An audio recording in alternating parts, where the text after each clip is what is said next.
Greetings, everyone. Greetings, greetings, greetings. Welcome to Caribbean American News Media. Just want to wish the people of St. Lucia a happy Independence celebration. As you know, I am off for the week. I am taking care of some religious matters at the church. We're having a series of revival at our church in our district here in New York. And so I have dedicated that time towards reflecting and also recharging my spiritual battery. Sometimes we need to rest a little while and recharge our spiritual battery. And so I just want to take this opportunity again to wish everyone a happy independence, to all St. Lucians, our brothers and our sisters who are celebrating at this time. But greetings, one and all. Greetings, everybody. Please help me in sharing this broadcast. I'm not going to be here during the nights, and so I have decided to come and to be with you on this at this time. All right, so please share as you join the platform. You would have noticed that my voice is not that my voice, but it appears that I am not in too much of a good spirit, and I would share with you why I am not at the appropriate time. But there's a lot happening in St. Lucia. We have what we are trying to avoid, a constitutional issue with the appointment of Jeremiah Norbert as the taking over the role of Miss Virginia, who got sick, Dr. Virginia, who got sick this week. We also got news that the Speaker of the House, Mr. Claudius Francis, is also ill. And so let me just say now that Caribbean American News, we wish both Dr. Poyet and Virginia, and also Claudius Francis, we wish them speedy recovery, and we continue to offer our prayer and support to the family of these St. Lucians who are sick, ill at this time. But there are a lot, as I said, happening in the country, and I was just sad that I have dedicated my time to, not sad, but it's a good thing that I've dedicated my time this week for spiritual reflection, spiritual revival. We have a revival, as I said, going on at the church at this time.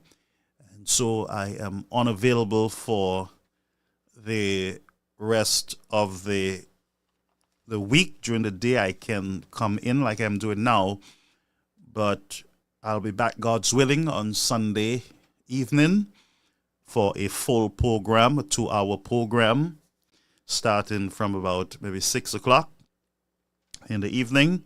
And we'll be on Monday, Tuesday, Thursday, in order to catch up with the latest developments in the country. A lot need to be discussed, but today I want to really speak about a situation in the country, something that as a spiritual leader I must speak to St. Lucians on. And I would say to you, first of all, that all of us have our challenges, our weaknesses, and there is always good in every one of us, and there is also bad.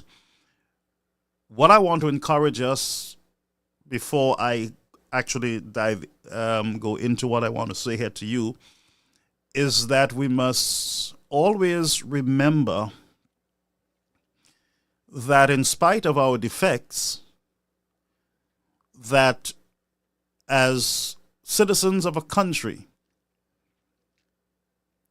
we must learn how to draw lines and do not cross them. And maybe we have been led in the past to believe that citizens in the country who are of different opinions are dogs, and those of us of the contrary position, we are humans. I want us to reflect, friends, on this independence celebration, that you are all sons and daughters of St. Lucia. And any appearance of us as citizens celebrating sickness and death, it is unbecoming of a Christian nation. We must ever remind ourselves, and I so often got to remind myself, that while I am abused verbally by pundits of the St. Lucia Labour Party, individuals who have aligned themselves with the party, who claim to have been speaking on the party, while I received the abuse and the insults and the death threats, it is sad. But yet I understand, as a believer, of demonic forces that sometimes we allow to take over our reasoning and causes us to go into some very dark places. And I'm constantly reminded by the Bible, through the Word of God, that vengeance is mine, I will repay. And I am taken back to the book of Matthew. Let me just show you something for us who say that we are of a Christian nation. Let me just read something here from the book of Matthew 5 and verse number 43 to 44. And Jesus spoke these words: You have heard that it has been said, Thou shalt love thy neighbor and hate thy enemy. 44. But I say unto you, love your enemies, bless them that curse you, do good to them that hate you, and pray for them which despisefully use you and persecute you. And I am comforted with the idea that our spiritual leaders, even before Jesus came on the scene, had the idea of kill your enemies and mock them when they're sick and remind them how bad they were towards you.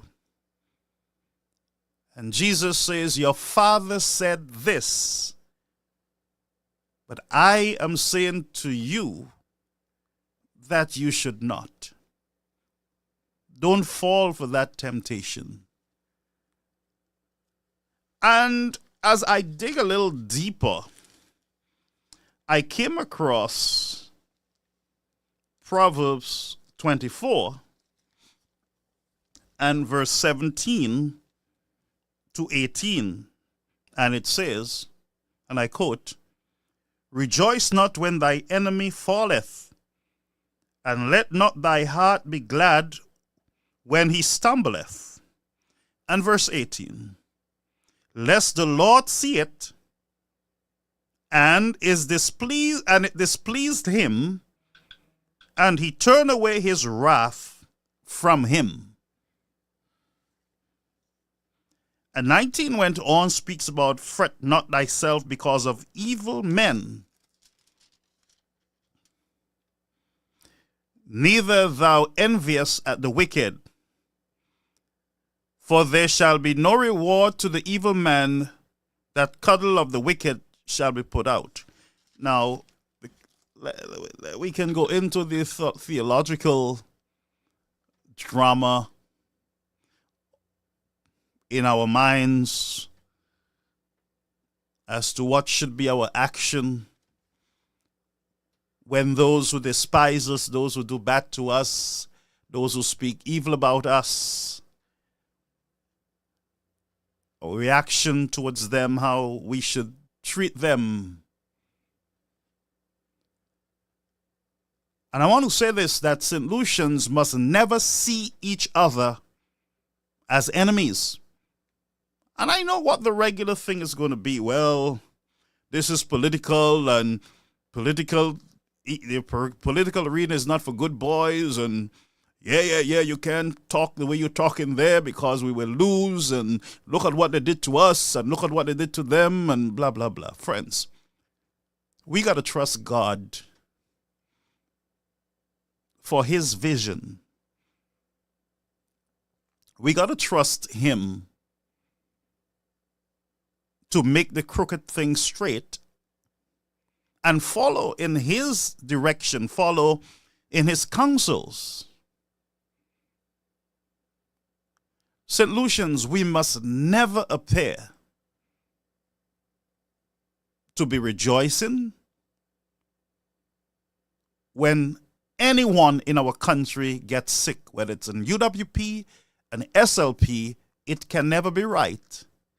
And I cannot say to you that it is right and you have reasons to celebrate or to feel justified that an individual is sick. And I know this is unpopular, what I'm saying. And I know the many statements. Who you think you are? But I have a conscience. I have a hell to shun and a heaven to gain. And it's better to please God than to please man. It's better to please God than political systems. There's a lot in the country that we should cry out against. The treatment of the poor, road condition, the medical system, which is a disaster. We should use these opportunities, friends, to petition for better health care in the country. While our ministers get sick and they can go to other countries and get treatments urgently, the local St. Lucians can't do it. That's where the fight is. But I can never sit here on this desk, friends, and encourage,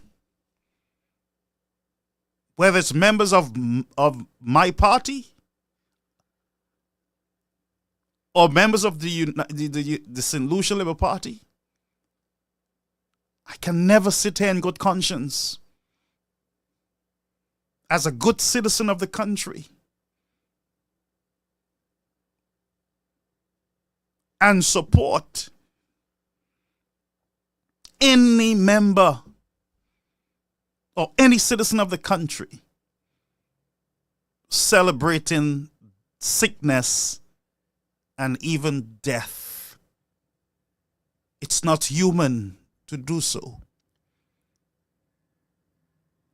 These individuals have families who are innocent sometimes, innocent towards the actions of their fellow family member. And no matter what that sickness is, friends, we should shun the temptation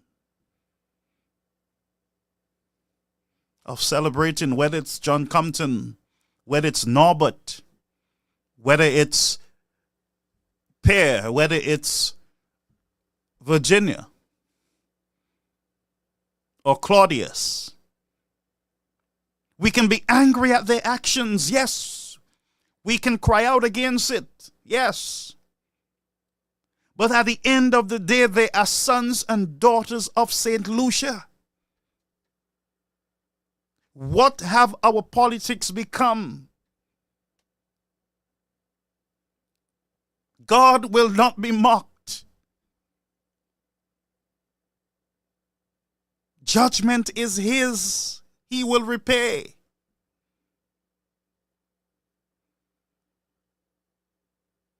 Human beings must resist the temptation of wishing death on any human being.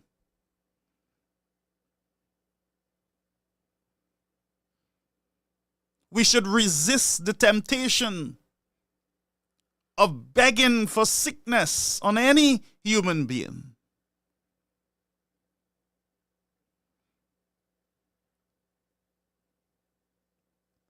We should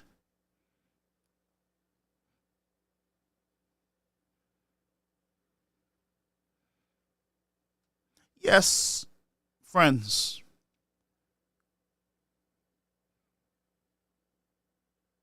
we hate the politics of Mr. Francis and the St. Lucia Labour Party, Prime Minister. But we hate the politics. We do not hate them. Since when, you citizens of St. Lucia, or where have you gotten the idea that when political parties disagree, it means that they hate each other to the point of death? Who sold us that?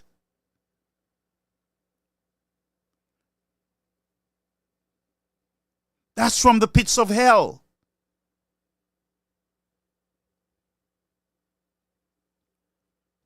This is not a joke. I stand with the United Workers' Party and I speak up on the issues.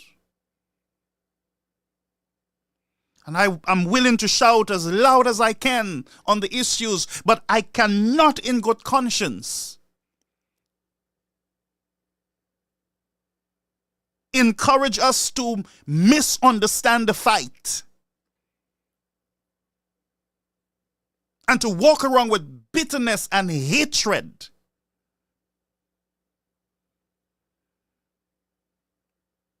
Bitterness and hatred towards each other. And that's why I call out the nastiness, whether it's this young man called Bird Boss or NBC or any individual in the country. We must call out these nastiness, these roots that are being planted in the country. We got to resist it. And to those of you who go under these lives and support that, it becomes a sad day in the history of the country. Since when do we hate each other that we want death? Since when do we hate each other that we want them to get sick and suffer? Since when our heart has become so dark?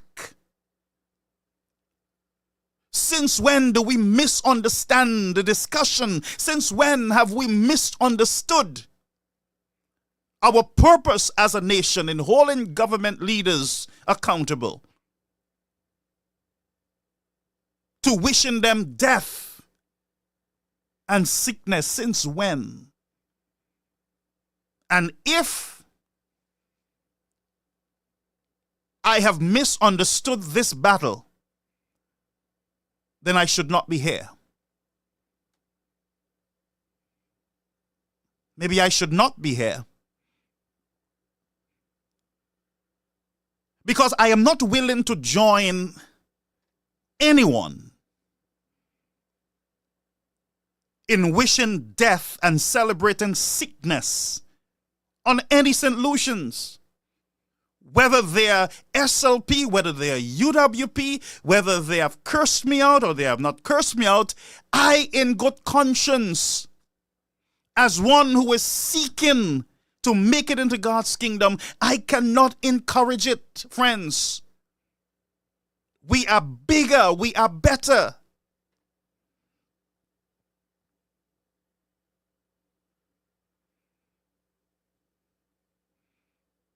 But who or which citizen in the country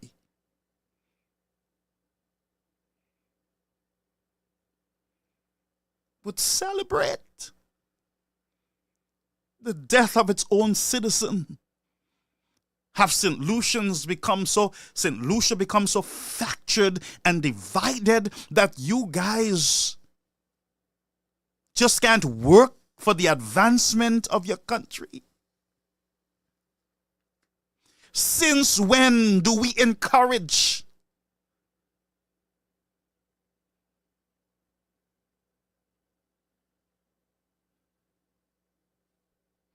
Since when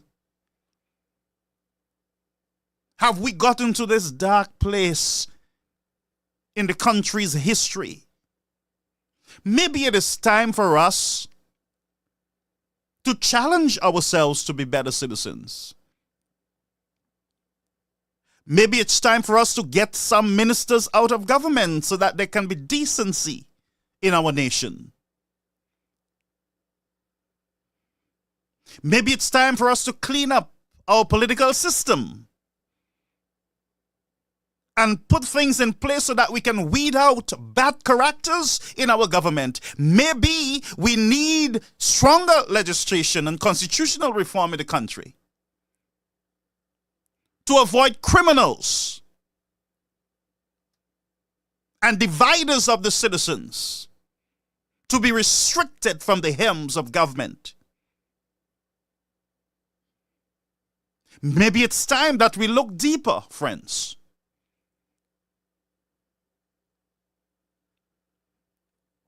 As a country, as a nation, at our leaders and how they are selected to govern the nation. Because it would appear to me that there are some individuals who are part of political parties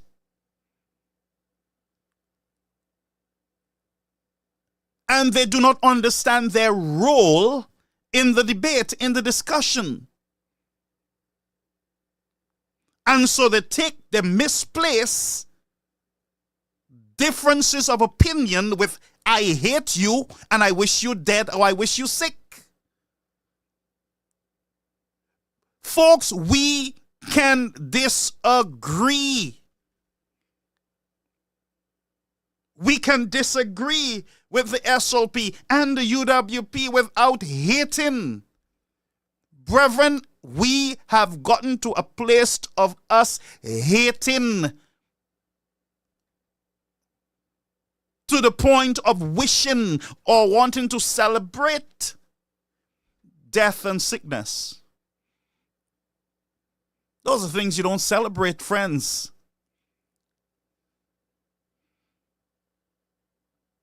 I say to you, St. Lucians, my heart might not mean much to you, but my heart is heavy. We do not want to talk to each other. We prefer to hate. We do not want to love a little more. We are comfortable with hate.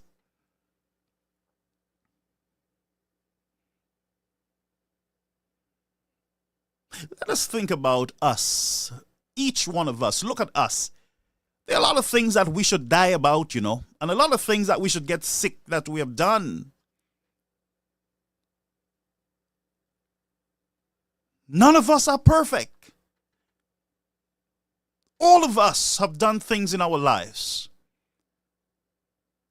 that maybe we should have died. We should have just gotten cancer. We should have gotten some sickness. And maybe our enemy should have rejoiced.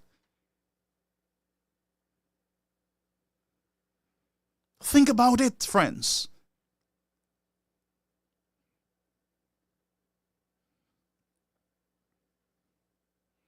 Some people have done some very bad things and yes, deserve.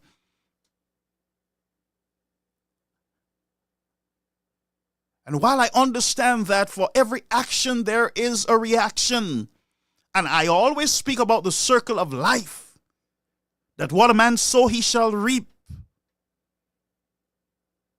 But when that man is sowing what he reaps, what he plants,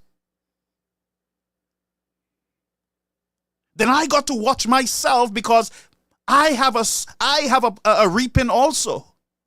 You have a reaping also. All of us have things that we have done that we got to reap for. And some worse than the others. But I just can't.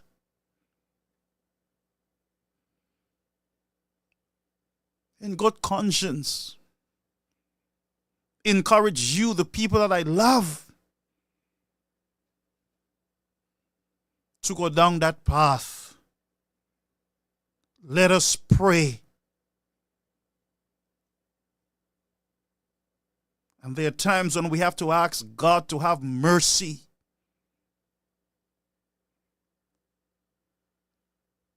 There are times that we got to say, God, hold back your wrath. And there are patterns of what I'm saying to you in Bible times. God, don't destroy the nation. Have mercy on the nation. Have mercy on the people. Have mercy on the leaders. Yes, our leaders have inflicted pain and suffering on the citizens of the country.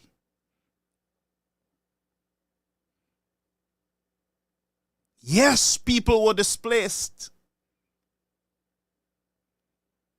There is no perfect government. There is no perfect human being. The people must come together to ensure that they have a perfect union, that they have better representation. Yes, together, if the people come together, we will have better representation. But we have encouraged the bitterness, the hate. Family members don't talk to each other for politicians.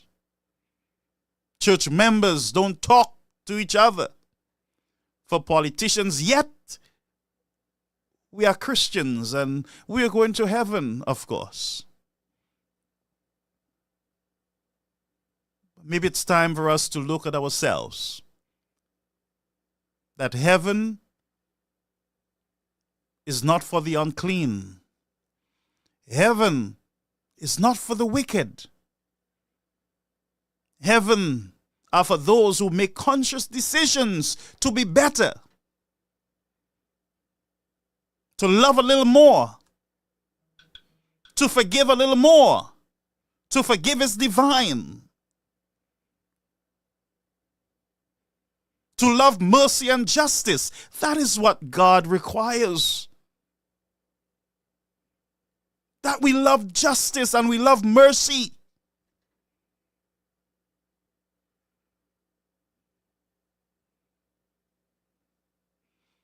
We are burying in the country, and I strongly believe it from my heart. I'm convinced that we are burying our citizens who should be alive today if we only had better healthcare system.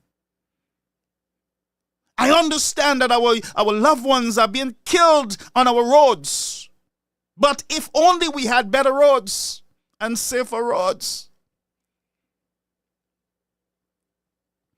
I believe families are developing sicknesses and disease simply because they cannot afford a nutritious meal. And that's where our governments come in. Families are stressed, depressed, being forced to go to mental asylums when all we need to do is to lift their burden. We can be better, we can demand better, but our priorities are messed up. We are fighting the wrong battles. We are hating a little too much.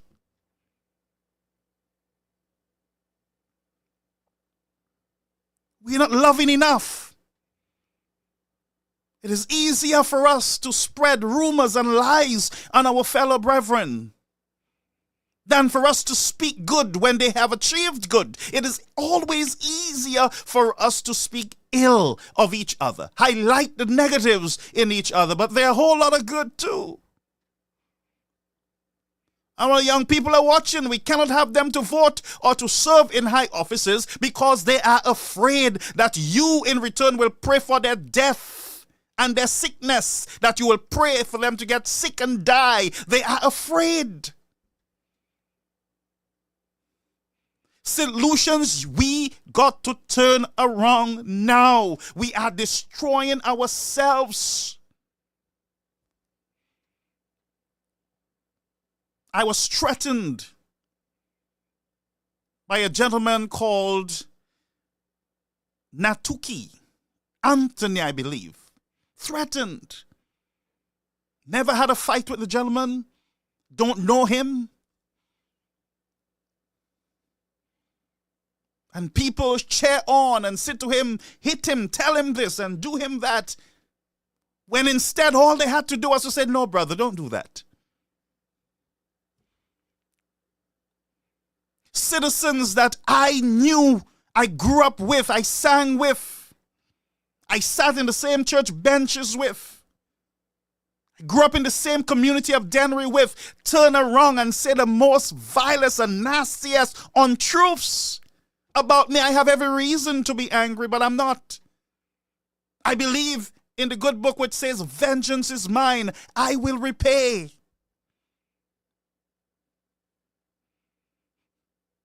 I can never wish evil on another citizen of the country. And why some people say, I can't understand you. People curse you. People say all sorts of things about you, and you are still loving them. Folks, I prefer that type of peace. Let my enemies, let fire be on their heads. But I prefer to have peace in my heart. St. Lucia, you are suffering from yourself, not your government. You are suffering from yourself, a mindset that is destructive to your development. And if I don't come here and tell you the truth, friends, and say to you, I'm a Flabo, Flabo is good and Labour is bad, I can't be a true patriot. I can't be a true Christian. They are good SLPs, they are bad SLPs, they are good UWPs, they are very naughty and bad UWPs. And there are some that I will never see eye to eye with because their idea, it's corrupt to the core. But for God's sake, whether you got your papers by through immigration, through marriage, through citizenship, or through birth, you are sons and daughters of St. Lucia, and that must mean something to you, my people. But what you cannot do is to hate. That's what you cannot do. You cannot hate. You got to love a little more. You got to be kind a little more. You got to make the effort to forgive. You got to make the effort to restore. You got to make the effort to mend relationships that are broken. We must make the effort. Because at the end of the day, righteousness do exalt our nation. St. Lucians, you are suffering from yourself. And I pray, God, that we'll open our eyes and realize that we are our own enemies. I'm speaking to the country of St. Lucia. We have 2 government officials that are sick. We have Dr. Virginia, and we have the Speaker of the House, Claudius Francis.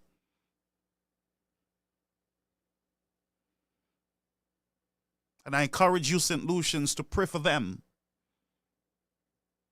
Find it in your heart to see them as sons and daughters of the country. Different political affiliation, different ideas of development for the country. But yet, your fellow countrymen.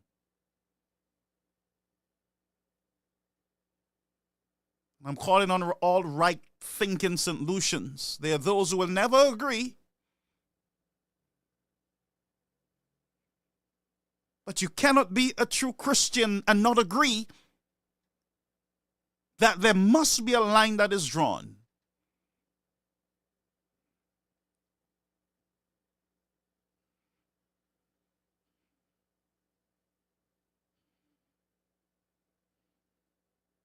Yes, you're human and you're going to have some heated disagreements and you're going to feel how you feel. But quickly, get over it. There's a process of government. There's a process the Constitution of the country have afforded you in order to cure these situations. And one of them is not hate. Use every means that the Constitution have provided for you in order to hold your governments accountable. Use everything within the laws of your country, but one of them is not hate.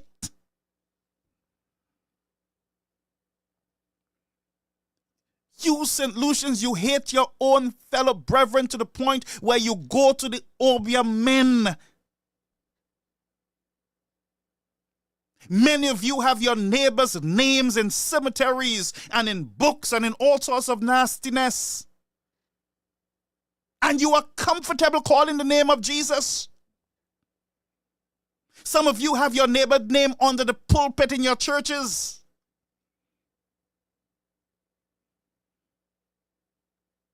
Some of you use the church as a cover-up for your evil deeds. Since when have you gone to the place of hating to the point that you want to see your brothers and your sisters on the streets eating in garbage bins? Since when are you comfortable seeing your children in gangs killing each other? Since when? Since when we celebrate our young men in jails? Since when?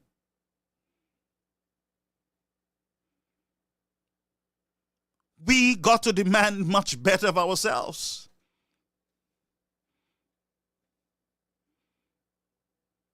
Since when do we spread bitterness, lies, and hatred on each other and are comfortable doing it?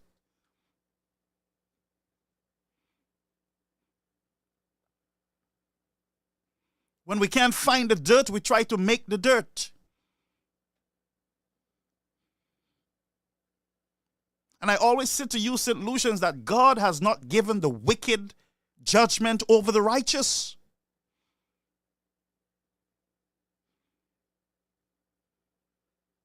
And it starts with you and I, you know. You and I, we must hold ourselves to a higher standard. Say good morning to someone when you see them on the street. Be kind to someone. Be helpful to someone.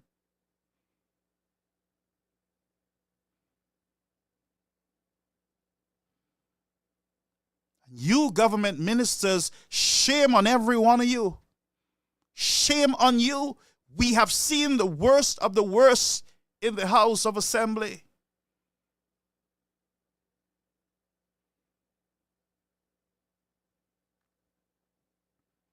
We have seen the worst of the worst from our highest level of government. We have seen this deception. We have seen lies. We have seen victimization. We have seen harassment. We have seen bullying. We have seen threats. We have seen drunkenness. And that's why I say to you, it seems to me that we have a bunch of drunkards sometimes. And I tell you, back in Bible times, the kings were to avoid alcohol because they were leading people. The minds had to be in the right place.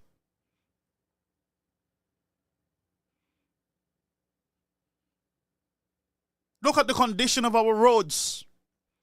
There is no excuse for our roads to be how it is. Look at our hospitals.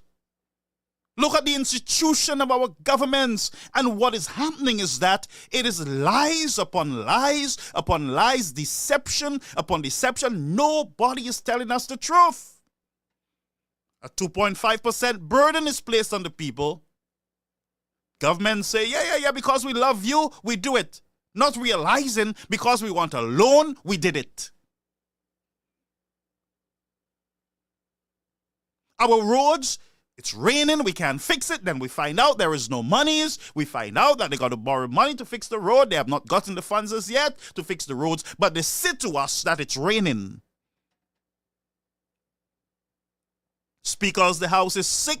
There is no proper report sent to the St. Lucians. Here is the situation here with the Speaker. He's not well. We are not sure if he's going to come back. However, keep him in your prayer. Nothing. Lies upon lies and deception upon deceptions. The St. Jude's Hospital is a mess. We're finding out they have not received the monies, $200 million, to get the work done. We're finding out that they got to use 2 parts of the new hospital. Lies upon lies, deceptions upon deceptions. And what we do, we among ourselves, we fight and we curse and we hate. And we are hating while our own loved ones are dying at these hospitals, these death traps.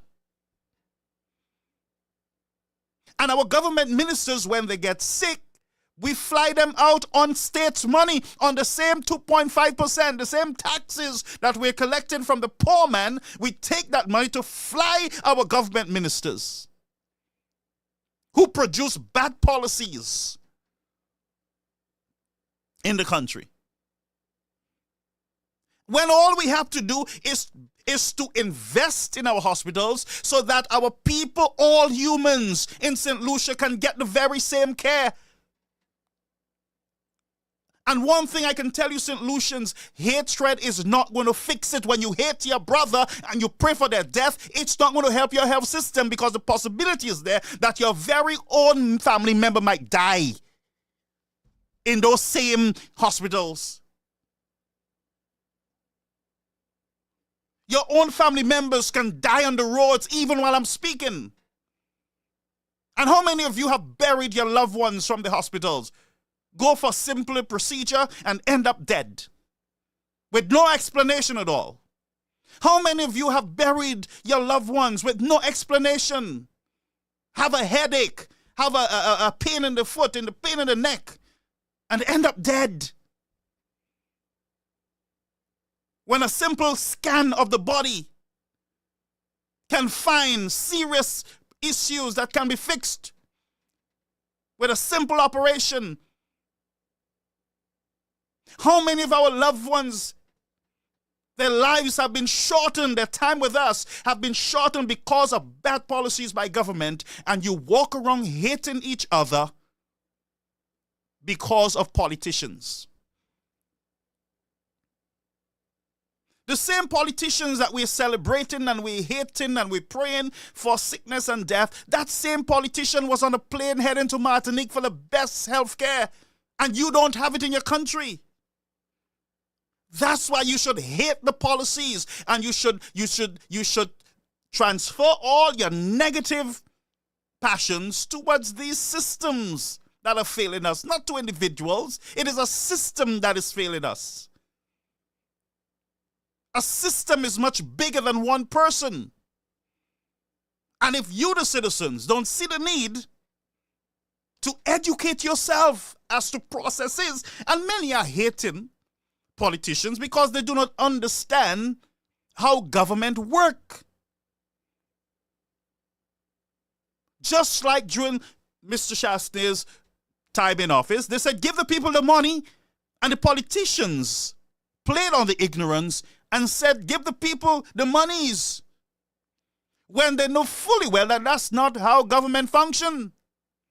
When they say to you that Chastain stole the money, they know that's not possible. But you don't know that because you don't even take time to understand how your government function. Nobody gives Chastain a check when he takes a loan. There's a whole bureaucracy of government. There's a whole wheel of government that got to spin in order for that money to be received. So you hate Chastain because somebody told you he stole the money.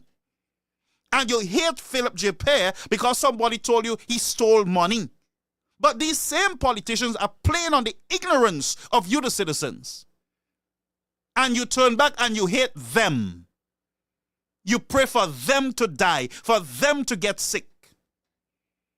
Not understanding that there's a whole bureaucracy, there's a whole wheel of government that comprise secretaries and permanent secretaries and ministers and all sorts of different bureaucracy.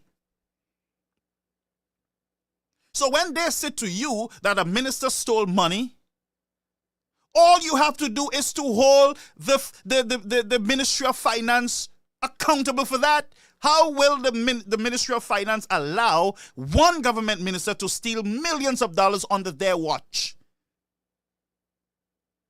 So because of your ignorance, you walk around hating your own brother, wishing them to die. I don't wish Claudius Francis to die. I pray that God heal him and restore him. I also pray that the Lord just calm him down because he was very aggressive.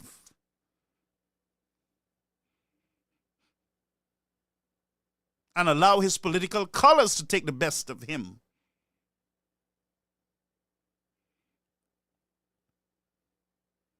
But God is God, and we got to allow him to be God. He said that he puts up government and he takes them down. What are you fighting over? What are you hating over? Some of you allow the devil to lead you to vote and not God. So when the devil leads you to vote, what do? You make wrong decisions. And you blame Obeah, you blame everything. You blame yourself. You have a mind, you have a strong mind that God has given you. And no Obeah is stronger than that strong mind. We got to resist the temptation of evil. And yes, we have power over those marginaux because the Bible says that power is given to us. And Jesus himself says that if we resist the devil, he will flee. So we have the power in our hands.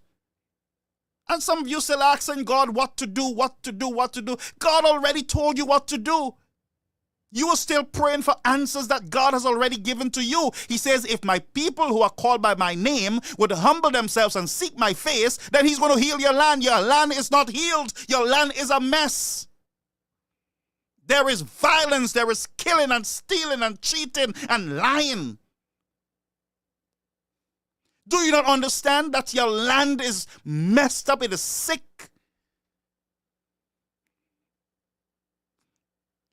Do you not understand that your country is sick? spiritually sick. It's bankrupt spiritually.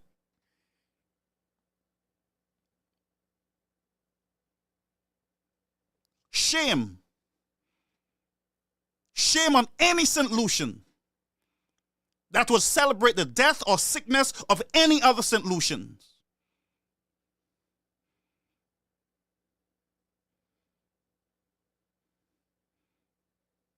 I ask you, St. Lucia, to resist the temptation.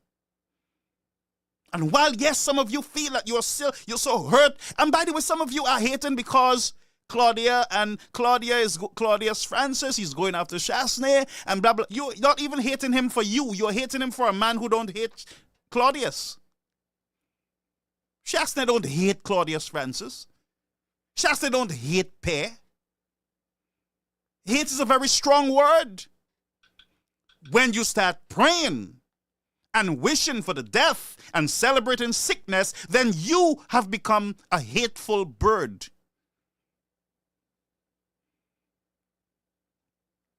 And maybe it's time for these politicians, whether it's on the United Workers' Party side or Labour Party side, to come out and say to the people, we don't hate each other. Show them that you can work together. Show them that you can talk together.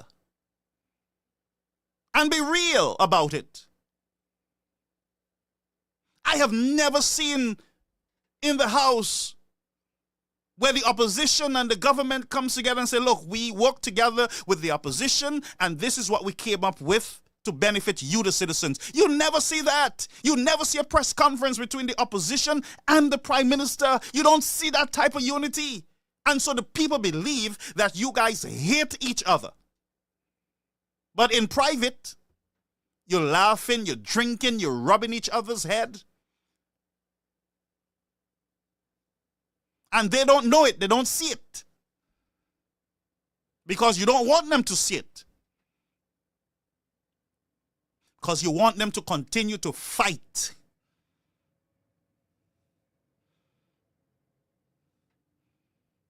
And because many of our people are weak-minded and are easily moved,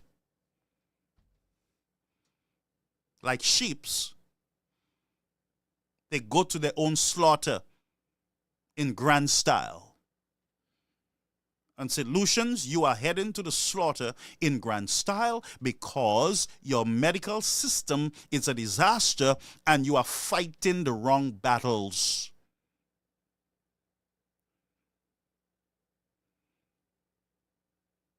And I will ever speak about this young man in St. Lucia who walks around threatening people, disrespecting men of God,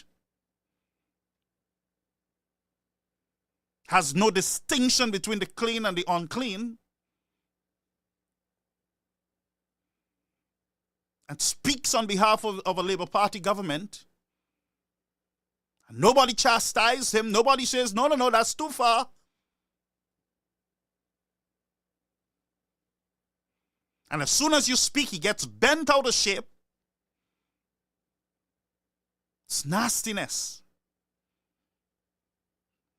What are you thankful for? What are you celebrating this? Are you proud of what you're celebrating this independence? Is there really something for you to celebrate? What are you celebrating with all the hatred, the killing and the nastiness? What are you celebrating?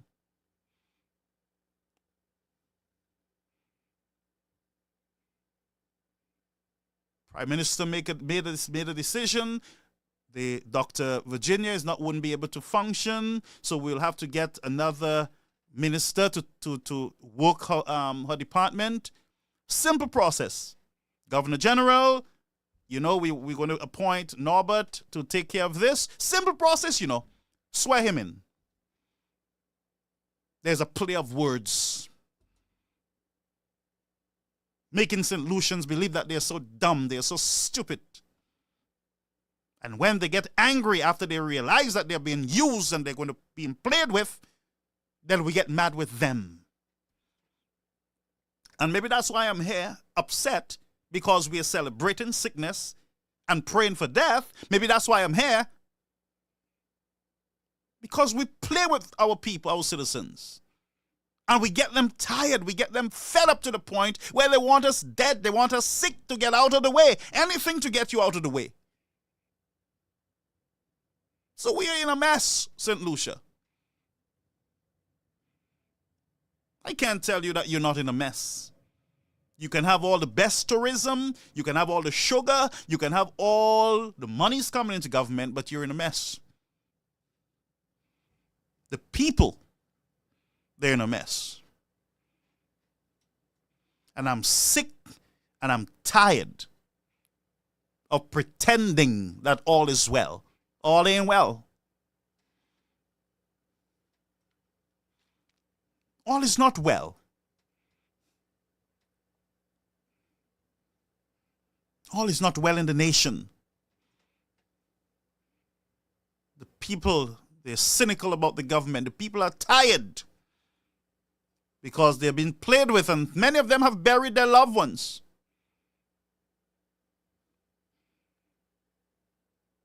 Many of them went out in COVID because some government minister or opposition make them feel that there is no COVID, went out, got sick, took the sickness to their sick grandmother who is 80 at home. Grandmother don't go out.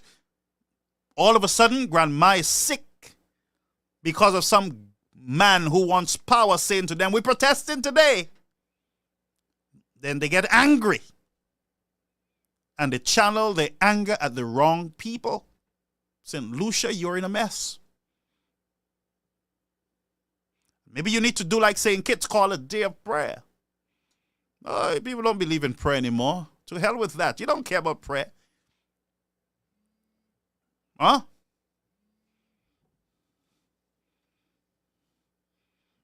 I have a call coming in here. I'm going to take it, but I wasn't going to take any calls because I'm not concerned, friends. I hope you understand and appreciate what I'm saying to you.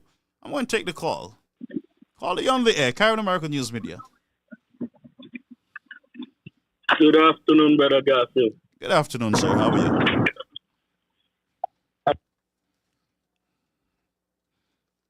What's on your mind?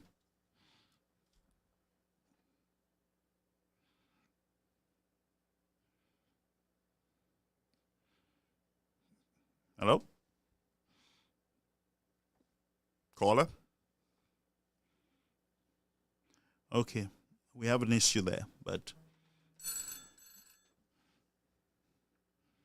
we have an issue there, folks. So we're going to wait for the call to come back in.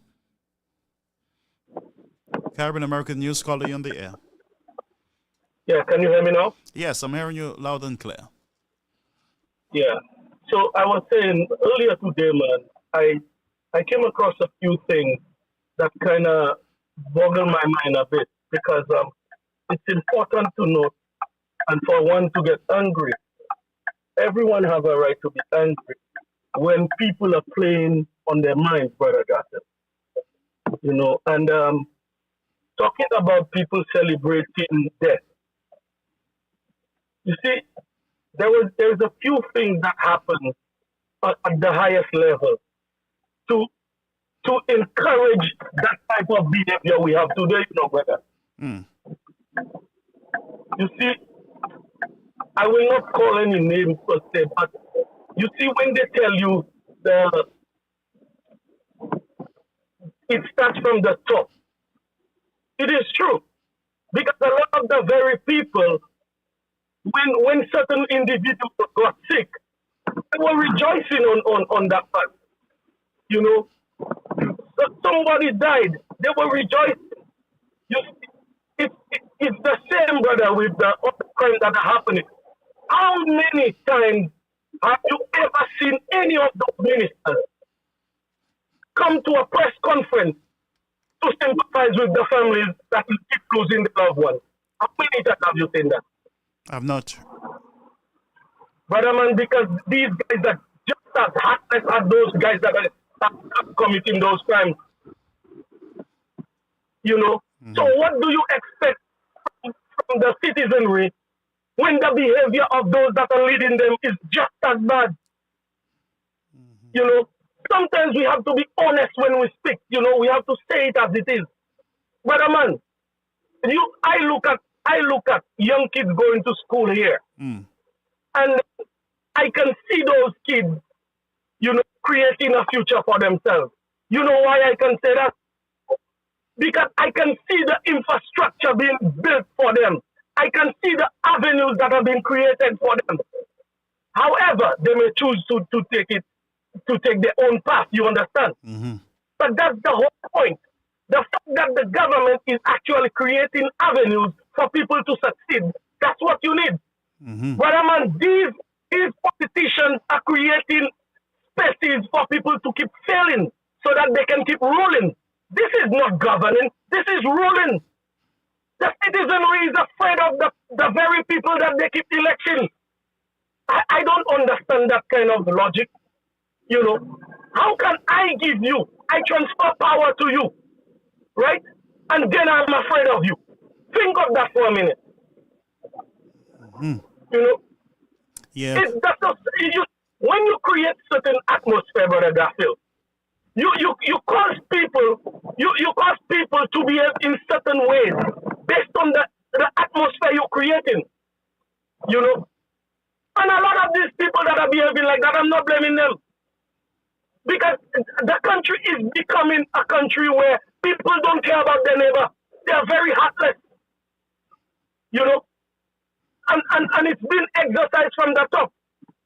And when you talk about the ship, you don't lie when you mention the ship. It's a bunch of people following, no leaders. No leaders, brother. Just followers we have. Look, I saw something last night. I got a clip. And I think I sent you that clip, I don't know if you had a chance. Okay, I will check it out, yeah. Mm-hmm. And that clip is actually, brother man, I couldn't believe it when I heard the Minister for Health actually admitting that they got it wrong with that so-called health. What's the term that they use for the elderly? Mm-hmm. Yes, he admitted that he got it wrong, right? However, they have an ad running every day that is contradicting the very thing that they know they got wrong. Mm-hmm. But what kind of thing is that? Why is it you just come and you just want to keep lying to the masses? Because you want to prove what? What are you trying to prove? You understand? If you can admit that y'all got it wrong in implementing that old age health, Medicare or healthcare, whatever you want to call it. If you can admit that y'all got it wrong with those young people that y'all are asking to have kids, and you will take care of everything, you haven't had anything in place yet. Why is it you keep running an ad to keep informing them that you have this type of service for them? Why is that ad keep running? Every day you hear it on the radios. All different stations it's been played. So let me engage you a little. One, we have established the fact that none of us should be praying and wishing for anyone to die or get sick. We shouldn't be celebrating that. Two,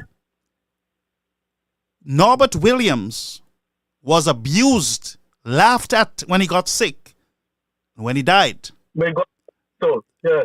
Good. But what I'm saying is that we need to discourage those type of behaviors in the country. It is not godly. It is not good at all. You don't even need to be a Christian to understand that you need to be mindful. Exactly. You need to be careful. And two, this whole senior citizen benefit at 80, again, misleading the citizens of the country. There is no 80-year-old in the country getting any free medical, free care. The last time we heard, an 80-year-old, I think she's dead now, right? 103, I think she was. 103. Yeah. 80-year-old getting a bill for hundreds of dollars while we're being told, well, look, we have implemented in our first term. We have implemented free medical care for 80-year-old and this and that and that. And just for people to go and test the system and challenge the system, for the system to say to us, we don't know anything about this. Exactly. Now, you have the evidence. I sent you the evidence of what you're saying. You're not just saying that. The evidence is there. The minister is admitting that this never took place. They had nothing in place for whatever they were saying.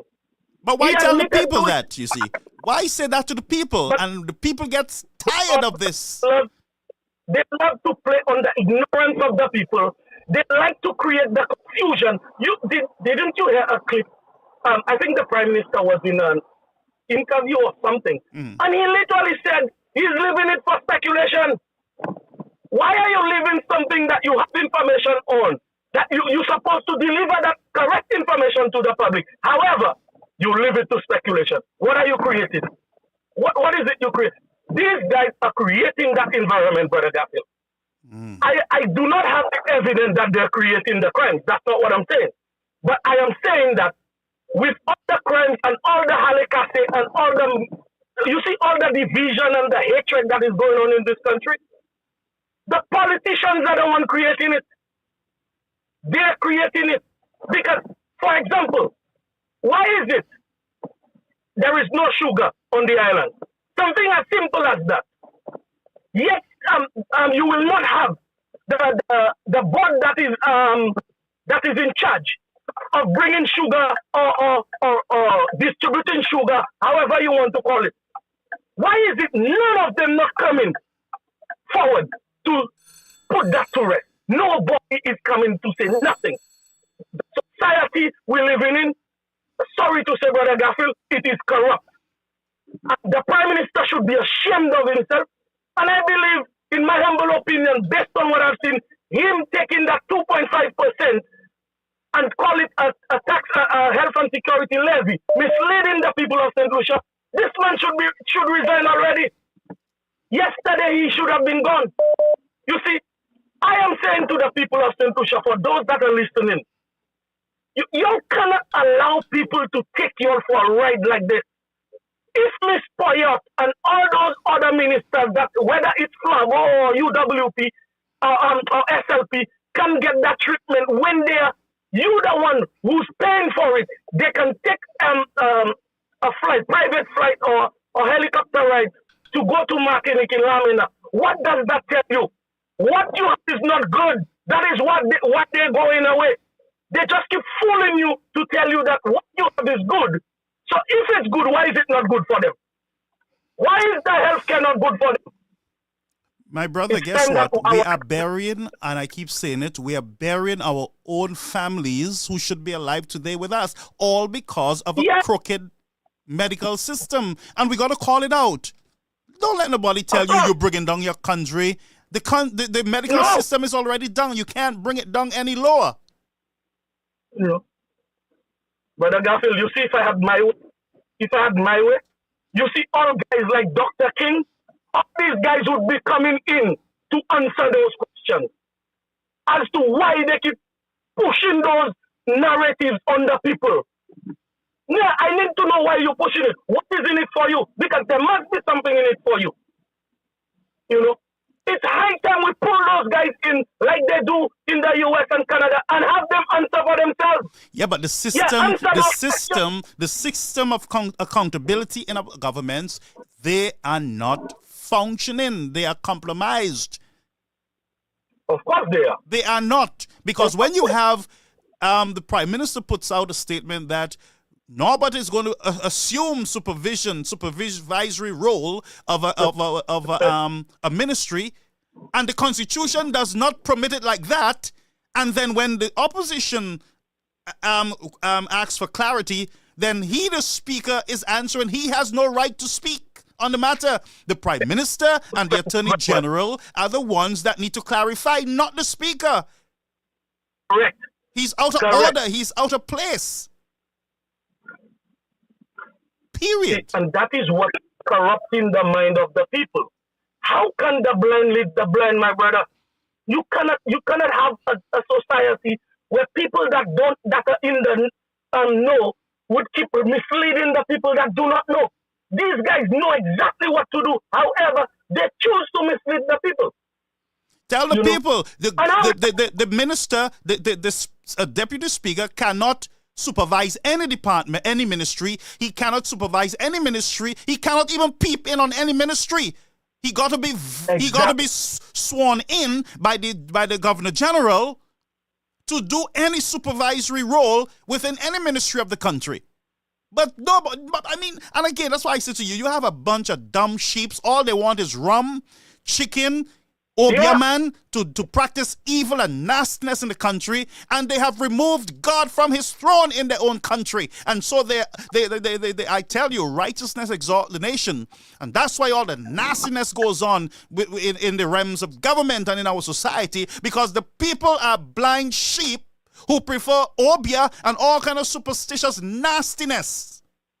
I wanna ask you a question, and I want your honest answer on that, Brother Garfield. Maybe I say I'm the person that is seeing it wrong. Look at those budgets that are being called, those billions of dollar budgets. If those monies are being implemented on island, and you see they are being implemented because they borrow those money every year, billions of dollars are being borrowed. Do you see any change in the country in terms, and not just infrastructure wise, but in terms of how people live in this country? With all the monies that are being borrowed and all the debt that is being escalated on those people, do you see a better living, a better sense of living for those people on the island? Listen, do you see that? With all the money that is borrowed only for healthcare alone, St. Lucia should have the best healthcare in the Eastern Caribbean. Thank you very much. Period. No St. Lucian, whether government minister or regular citizen in the country, whether they are zombie by the road, everyone should be able to have the same access to medical care. But we don't have it, ain't it? Millions of dollars in loans. But a bunch of sheeps, sinful sheeps, walking around to their slaughter. How you can tell me you go in cabinet, you pass in a legislation when you cannot source out where you're gonna get those medication? How cheap you going to get those medication? But you have the audacity to come and mislead the people. Why is it the people cannot come together and say no? Let's shut down that government. That government needs to be shut. I heard the Minister of Health saying to St. Lucians that there was a problem in procuring, ordering diabetic and those type of medications. In the regular drugstore in the country, they get it very easy. They can get it, they can order it and get it in the country, but the government cannot get the same medication around the country so that our citizens, especially the adults, our seniors, can get their diabetic and high blood pressure medication. They can't order sugar, they can't order rice, they can't even order medication. That is why you keep hearing about guys like King will run to the front to support this government. Because this government, based on what you just said and my knowledge, they are basically enriching those businessmen, and they also call quote-unquote technocrats, right? They keep enriching those guys because, for example, look at a place like La Clinique Decor. If La Clinique Decor can put an ad and tell you that they can provide you with the best doctors and the best innovative technology to look after people with chronic disease and stuff like that, right? They have the ad running. I don't know if you ever pay attention to it, you know. And if they can do it as a private entity, right? Why is it a government that have way more resources available to them cannot do better than those things? They are doing that, Brother Garfield, because they are allowing those companies, those private entities, to enrich themselves on the back of the people when they themselves are still enriching themselves on the back of the people. How is that ever going to be fair? in our country. It cannot be fair, brother. Brother, These guys, if there is a hell, these guys have to go to hell. brother, the government of the country is a reflection of the citizens. Correct. It is disgusting the way those guys behave. It is disgusting how these guys treat the people. And you see, when the people are not seeing that, they're supposed to be in a better state. Sometimes it hurts me to actually look at some of the people that will come to the microphone to even repeat the garbage that some of these ministers are saying. Because if you know these people, and some of them I know, Brother Gaffil, they're not living in good conditions. They're not. However, they choose to make it look, when they come on TV to talk, like it's a bed of roses for them. Like, really? What about your kids that is coming? Your grandkids that are coming? If we continue like that, what do you think is going to happen? We're not going to have a country to come back to. We're not. And that is what pisses me off. Because you cannot tell me as a citizen that we don't have a voice. We don't dictate as to what way we want our country to go.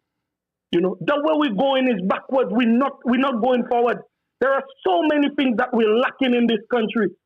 Yet still you see billions of dollars being spent. Only now, when money is a borrow, Brother Garfield, that our grandkids are not going to be responsible to pay those loans back. Yeah, see, that's how it is. The hypocrisy of these politicians. My brother, have yourself a wonderful day. I love the topic you're having. Blessings. And let's keep fighting, because we need to keep fighting for this country. Blessings. Thank you, brother. Brethren, that was a good call. Listen to me. My stepfather got ill in St. Lucia with cancer a number of years ago. When I took him to the hospital, the hospital said to me, "There's nothing we can do here. You have to get him to America." You hear that? There's nothing we can do here. You have to get him to America. So if we can't get him to America, there's already nothing that they can do in St. Lucia, which means that he's dead, and he's dead. How many more families we got to lose in the country? Huh? Call you on the air. Yes, Brother Garfield. Yeah, good evening, good afternoon, brother man. Good afternoon to your viewers. Good afternoon, brother. Good afternoon. Greetings. Yes, brother man. You remember yesterday I called you before I made that research on Ministry of Health, of course. Yep. Yes, you Good. did. You remember when I got the input, I actually called you and told you the correspondence I got back from Ministry of Health. Yes. Which was the fact that everybody of the age of 80 years and over was paying for the any medical attention they received at any hospital in St. Lucia. Yeah. Brother man, I told you, I actually made my research. That's why, Garfield, people in St. Lucia, we need to start to make our research. We know the government is actually misleading us. Let's not take those glazed words for it. Let us start making our research, because there are a lot of things that those men are telling us are lies, Garfield. It's a lie. Mm-hmm. And brother man, I was happy because somebody probably looking at my life, because I had already said I was going to release the audio I received from the person from the ministry. I already said I would have done that. Because to me, that is not fair for St. Lucians to be going through that kind of situation. It's just really not fair, brother man. Yeah, you can set the people up. You can set the people up, tell them that their loved ones at 80 would get free care, and then when they go to get the free care, they're being told, well, we don't know anything about this. We have never heard of any such bill. But that's what I tell you. The people have never heard about that, Garfield. Now, Garfield, let me just leave that issue, because that issue by itself, I will have to tackle that tonight. Garfield, let me tell you that. When it comes to whatever they say about the Speaker of the House, Garfield, let me tell you that I've been in that political business long enough to understand. Politics is never clean, no matter what side you're on, partner. I will not I will not come and say anything bad about any individual. Mm-hmm. But anything I hear, I will never come and debunk it on the for the SLP, for the Signature Labour Party. Never. That let me ask a question. Mm-hmm. But let me tell you something about St. Lucian. Mm-hmm. Unless you fight fire with fire, brother man, nothing. You're not going to get nothing achieved. Let me tell you that. The man is an oppressor. So I might as well care nothing that happened to an oppressor, but the man is an oppressor. The man proved to me that he is an oppressor. The man said, you can be a midget, he has no mercy for you, brother man. So when a man preaching something like that, when you come to your own demise, you expect me to come and talk on behalf of you? Brother man, I will not talk. Well, I will not voice my opinion on that situation. Well, the truth But is, as a man of God, I will encourage the citizens to pray for their fellow brothers and sisters in the country, whether they're wicked, whether they're good, whether they're bad, because we ourselves too have stuff in us that will not encourage others to pray for us. And that's why I say it again, that we got to change the discussion in the country. We got to allow righteousness, like the Bible says, to exalt the nation. You understand what I'm saying? Yes, we want blood. We want to see this person suffer because of what they said and what they do, but that's not the way of God. That's not the way of a civilized society. I respect you. I respect your stand on that issue. But as for me, get Richard, brother man, I don't care the hell. Yes, I don't care about any oppressor that is oppressing my people. I don't care with you, brother man. Yes, when you show concern, you get concern. You show like you're an oppressor, you get oppressor in return. Brother man, in this world we live in there, you cannot plant any apple trees and think you're going to get grapes. You're going to get apples, brother man. That's what you put out in the world. That's what you're going to get. And that is an example for the government to understand that its people is listening and are paying attention to the words that are coming out from their mouth. These men have to change their tone. It starts with leadership role. It doesn't start with the public. It starts with leadership role. And until leadership understands the responsibilities they have to the people of St. Lucia, but I refuse to say nothing on that matter. Yes, partner, and that is where I stand. Because let me tell you that it cannot be okay for you. It cannot be okay for you when it is okay for you. You, as the pipe man, you don't see things that happen in the country already. Look at the amount of deaths we have. Look at the amount of deaths we have. 15 now on island. Have you heard any of those ministers? Have you heard the Prime Minister? Have you heard the Security Minister? Have you heard anybody make any statement on that issue? I'm asking you, Gavin. Oh, no, not at all. Not at all. I've not heard much. You have not heard anybody. I've not heard You any. have never heard nobody make any stance on that show. So why am I supposed to come and talk? Brother man, who am I to talk? Well, you have been talking all the time, so you got to continue. Whatever the man gets, whatever the man gets, he's supposed to receive. I don't care if it's there. Well, that's my contribution. Yeah, that's your contribution, but I honestly don't support that idea. And I quoted you both Matthew and Proverbs, friends, and that's why I'm saying the country must go back to what the Bible calls of righteousness, exalting the nation. You got to go back there. You will not be exalted. You will not move. You will not move in the direction that you should move. We got to get back there, friends. No matter how we feel, whether we like it or not, we cannot take these things the way we are taking them, friends. We got to change. Our citizens got to change. We got to change our mindset. Hey, my friend, how are you? Alison George. I'm good, and you? Yes. This is where you express yourself.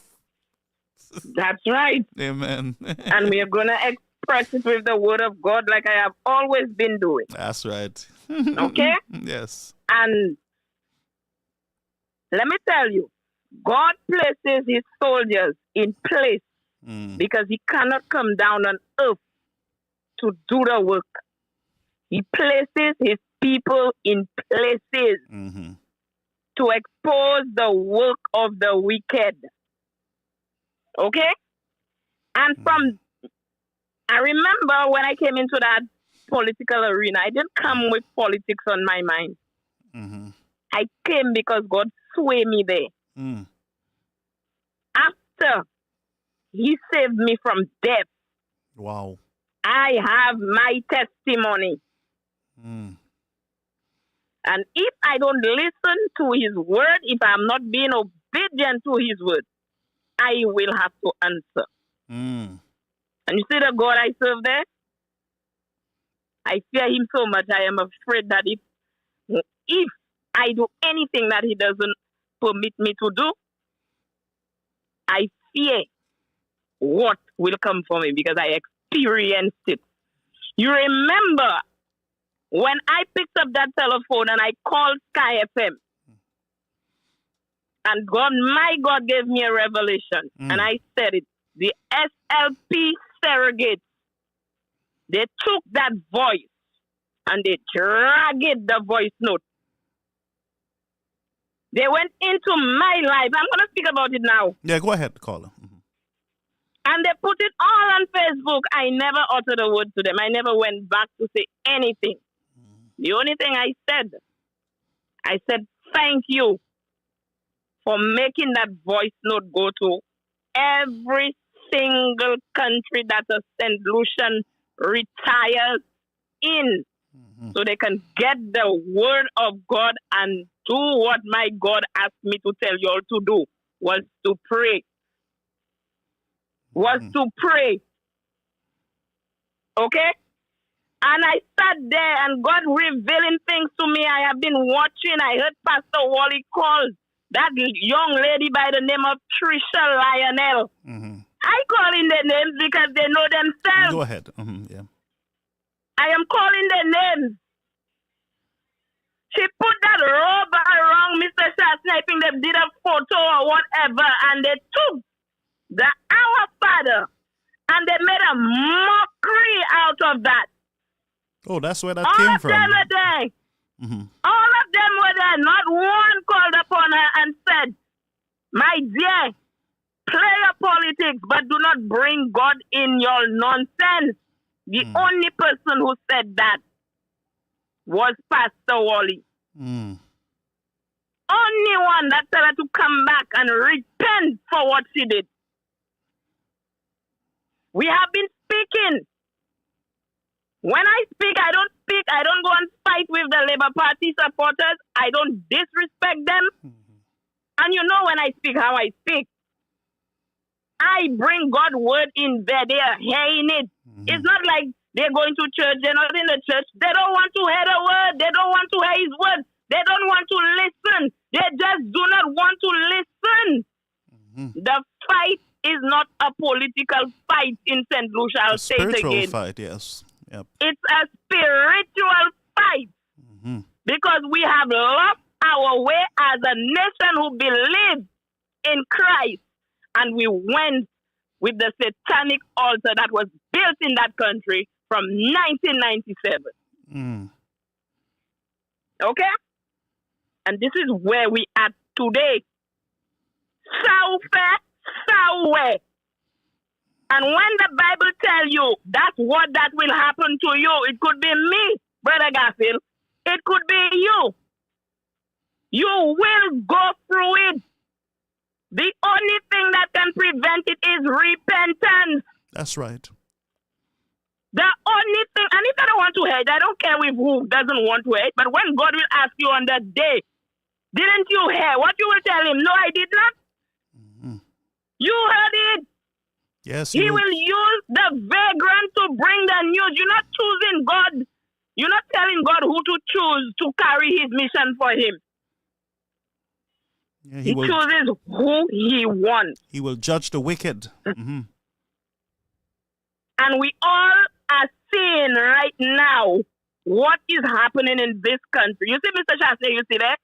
I have been telling them that from his mother's womb, he was ordained to do what he is doing there. You know why?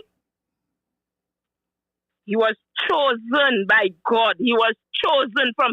That is why his mother... If you don't know Christ, if you don't know God, my God, they will not understand it, Pastor Garfield. Mm-hmm.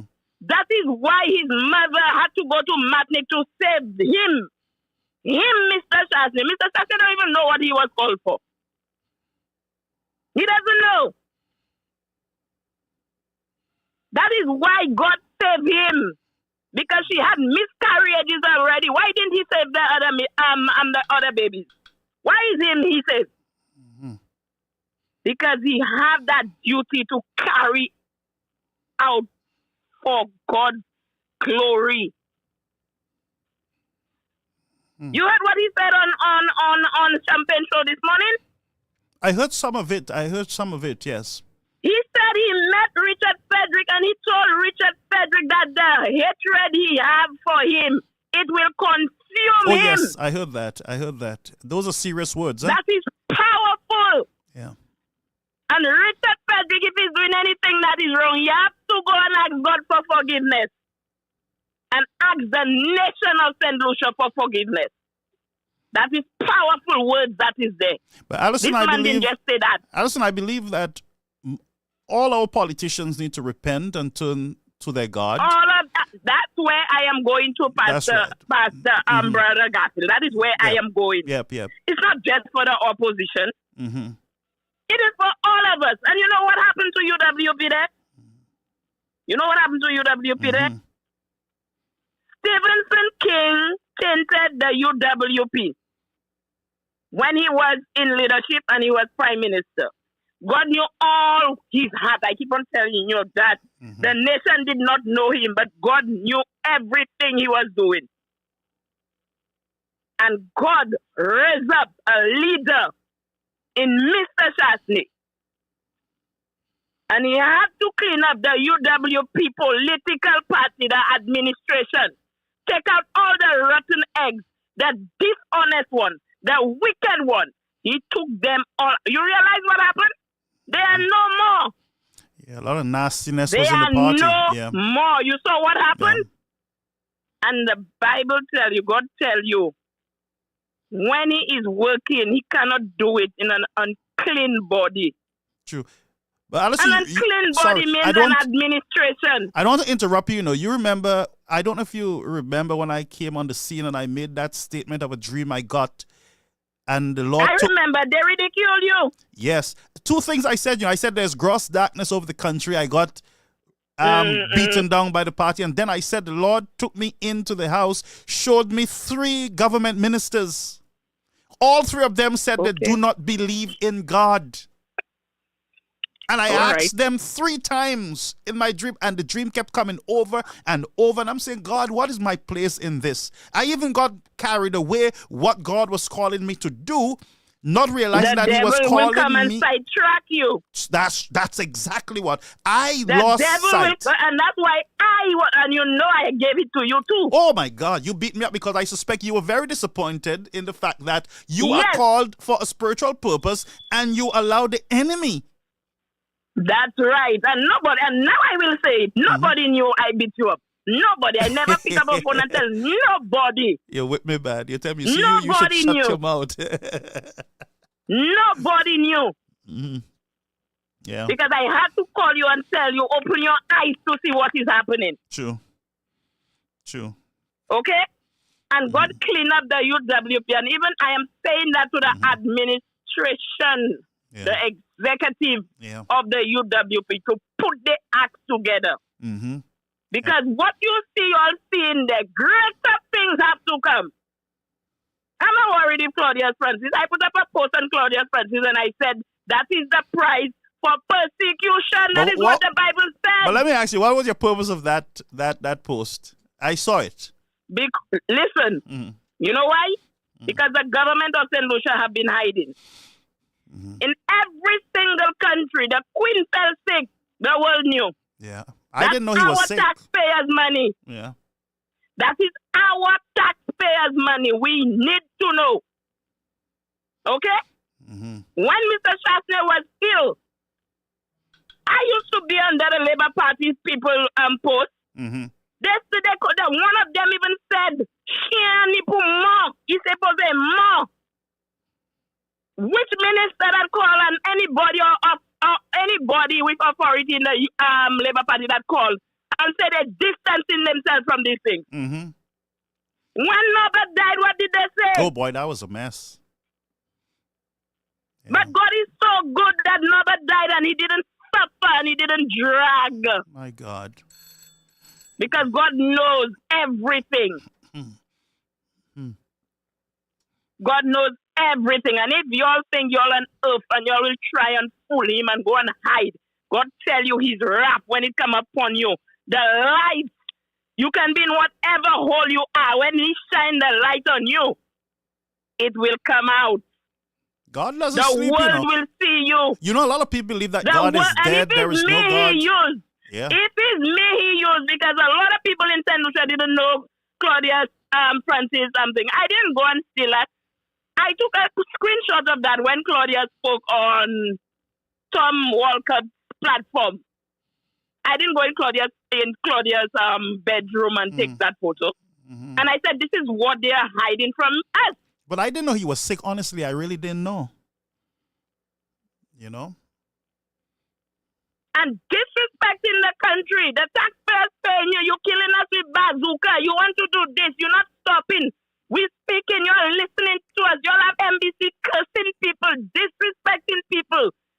And y'all expect to get it smooth? I want Mr. Shastner to continue speaking his truth. They cannot bribe him. He have more money than them. And that is why God is using him, because he refused to take the bribe. They cannot deal with him. They will not be able to deal with him because he was sent by the Messiah to do something in St. Lucia. For too long, this country have been on a spell. Wicked men playing on the minds of the poor people. But to enrich themselves. But you would agree with me that when you look at the history of St. Lucia have been moving further and further away from God. But that's what I'm telling you, and that is aggravating my God. Yeah. That is is aggravating him, and he will shake us up. All what that is going on there, we still have citizens that are supporting these people and supporting the nonsense that they do. You ever heard Mr. Shastner come as an aggressor?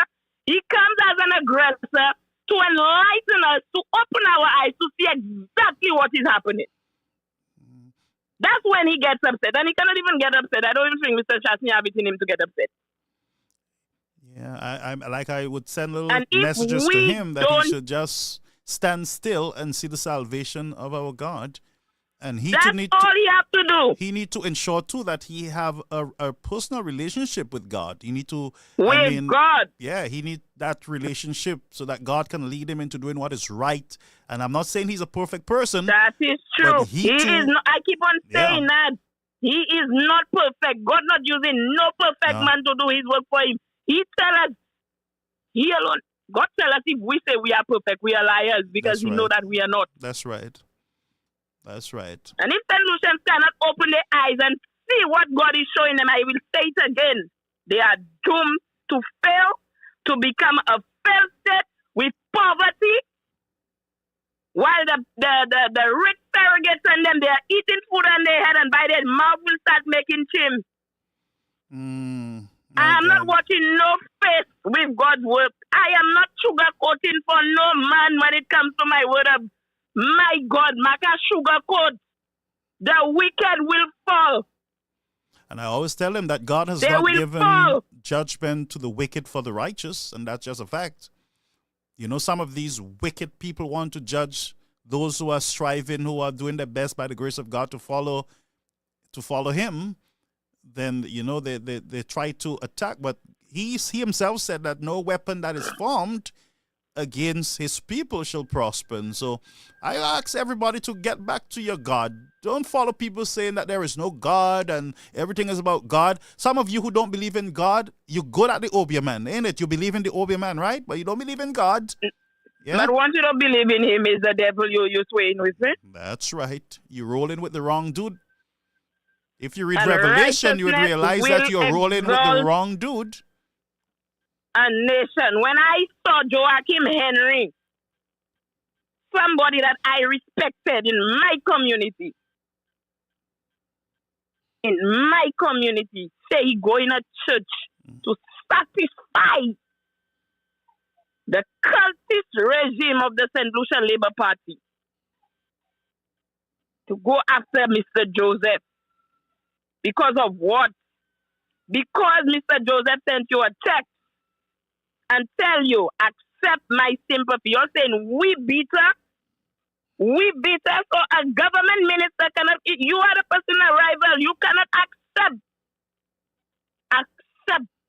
condolences from another minister. You have to go up in a church and take him. And all the members of the Labour Party inside of a church. Or like the wife said, it's not a church where people go to get connected with God, because our bodies are the church. Oh my God. They go to congregate with one another. You went there to attack another man. Why? Guy Joseph he is not perfect, but he has the power of the Holy Spirit. He has the fear of God in him. Don't mind him. He's not perfect. None of us are. But you went up there, gun involved, disinvolved, all the Labour Party people, they up. Mother Esther, UWP supporters tell them behave themselves, cool down. It's hot, they're eating fire and brimstone, they're not stopping. What do you all expect to happen in this country? What? Boy. And I will leave it as there, and I tell them, all of them that see the post, tell them, take a note from the post and stop persecuting. We saw them persecute Mr. Shastney and Mr. Joseph for how many years? With lies. And today they're in government. All the lies, God uncover it. They have been lying to the people of St. Lucia. And they cannot do the work. And all of them will go down. Your truth. Not one he will spare. If they want him to spare them, tell them repentance at the foot of the cross. Yes. And I'm not afraid of none of them. My fear is with my God. Amen. Is with my God, and I am not politically motivated. Tell them I say that.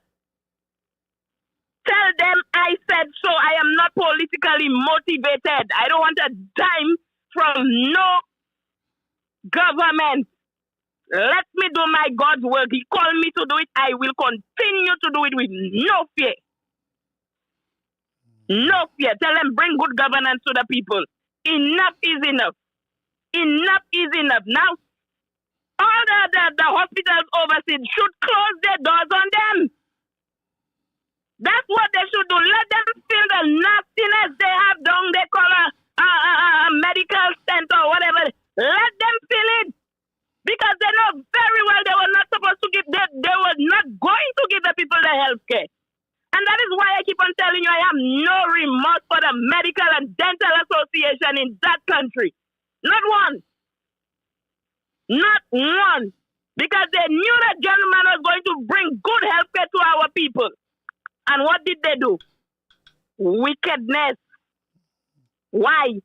Because they know our country is 95% ignorant and illiterate. And they think God will not stoop in. Tell them, I say, the people they squeeze in, God have his people in it too.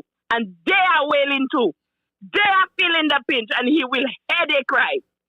Have a good day. Thank you, my love. Thank you so much. All right, that was Alison Georgia. She had a post also on Facebook concerning Claudius Francis, but I see a quote there from Minerva Ward. She's saying, me personally, I will not even talk about sickness, much less glut cancer has affected all our families. It is no respect of person and does not discriminate. I give Claudius the empathy. And let me just see here. I'm trying to follow it. Who have gotten cancer, including immediate family, Norbert, etc. So I will stay silent about sickness and give people my humanity. I think I need to repost this, Minerva Ward, that statement by you. It makes a lot of sense. I have right here in my home, we are battling cancer too. And I've lost my stepfather from cancer.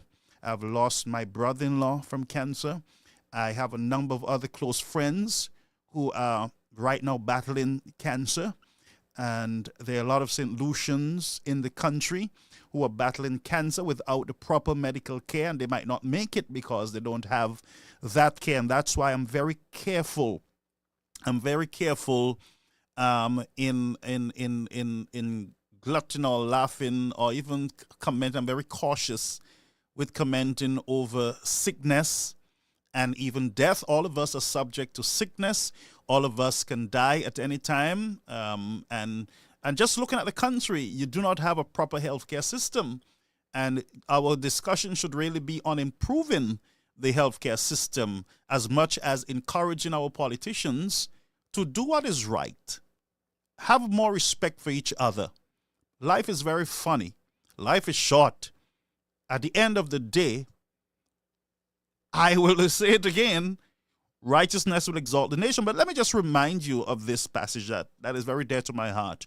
2 Corinthians 7:14, it says, if my people who are called by my name shall humble themselves and pray and seek my face and turn from their wicked ways, then will I hear from heaven and I will forgive their sins and will heal their land. So you see the cure, really.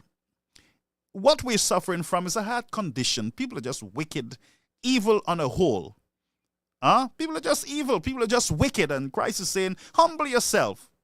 Humble yourself towards each other too. Forgive each other. You say the Lord's Prayer. Some of you are Catholics. You always have a rosary saying, our Father who art in heaven, and forgive us this day as we forgive those who trespass against us. We must, friends. It is difficult sometimes, but we must get to that stage of practicing. You know, that go ahead, caller. You're on the air. Caribbean American News. Hi, good afternoon, Pastor Garfield. How are you doing? Not bad, blessed and highly favored. Okay. I just wanted to ask a question. I'm not doing too good, but I'm there. Yeah, I heard a voice, and I know that you have your own battles too. And I pray for you. I pray for healing. I pray for restoration on your behalf. Go ahead, caller. Thank you. Mm-hmm. I just wanted to know who bared the cost of the ambulance from Martinique to St. Lucia returning with the minister. I think we St. Lucians need to know that. And in regards to Mr. Shazi, he need to call New Spin or he need to clear the air for St. Lucians to make us understand why he was running around at Lamina to get the medical pass for the minister for the day. Did the minister have medical insurance? We need to know these things. Who's bearing the cost?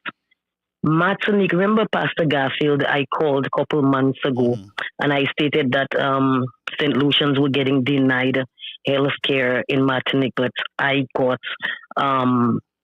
a letter from Peterson Francis back then, which was in the reign of Alan Chastney.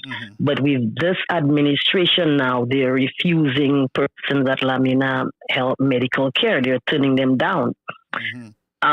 Well, we are understanding over here that due to unpaid payments by the government of St. Lucia, the air ambulance had to delay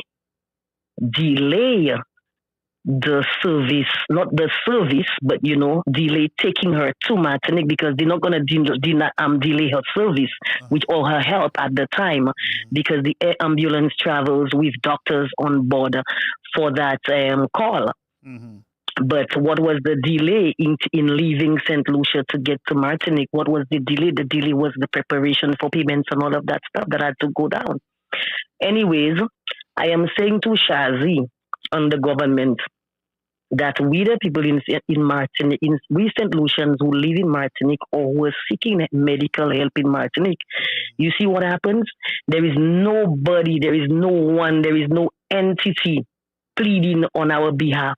There is no one hearing our call or our cries. Mm-hmm. And you know what happened? It's embarrassing for St. Lucian and for St. Lucia government, and they need to come out and tell us, did Virginia Poyet, the minister, did she get a medical pass?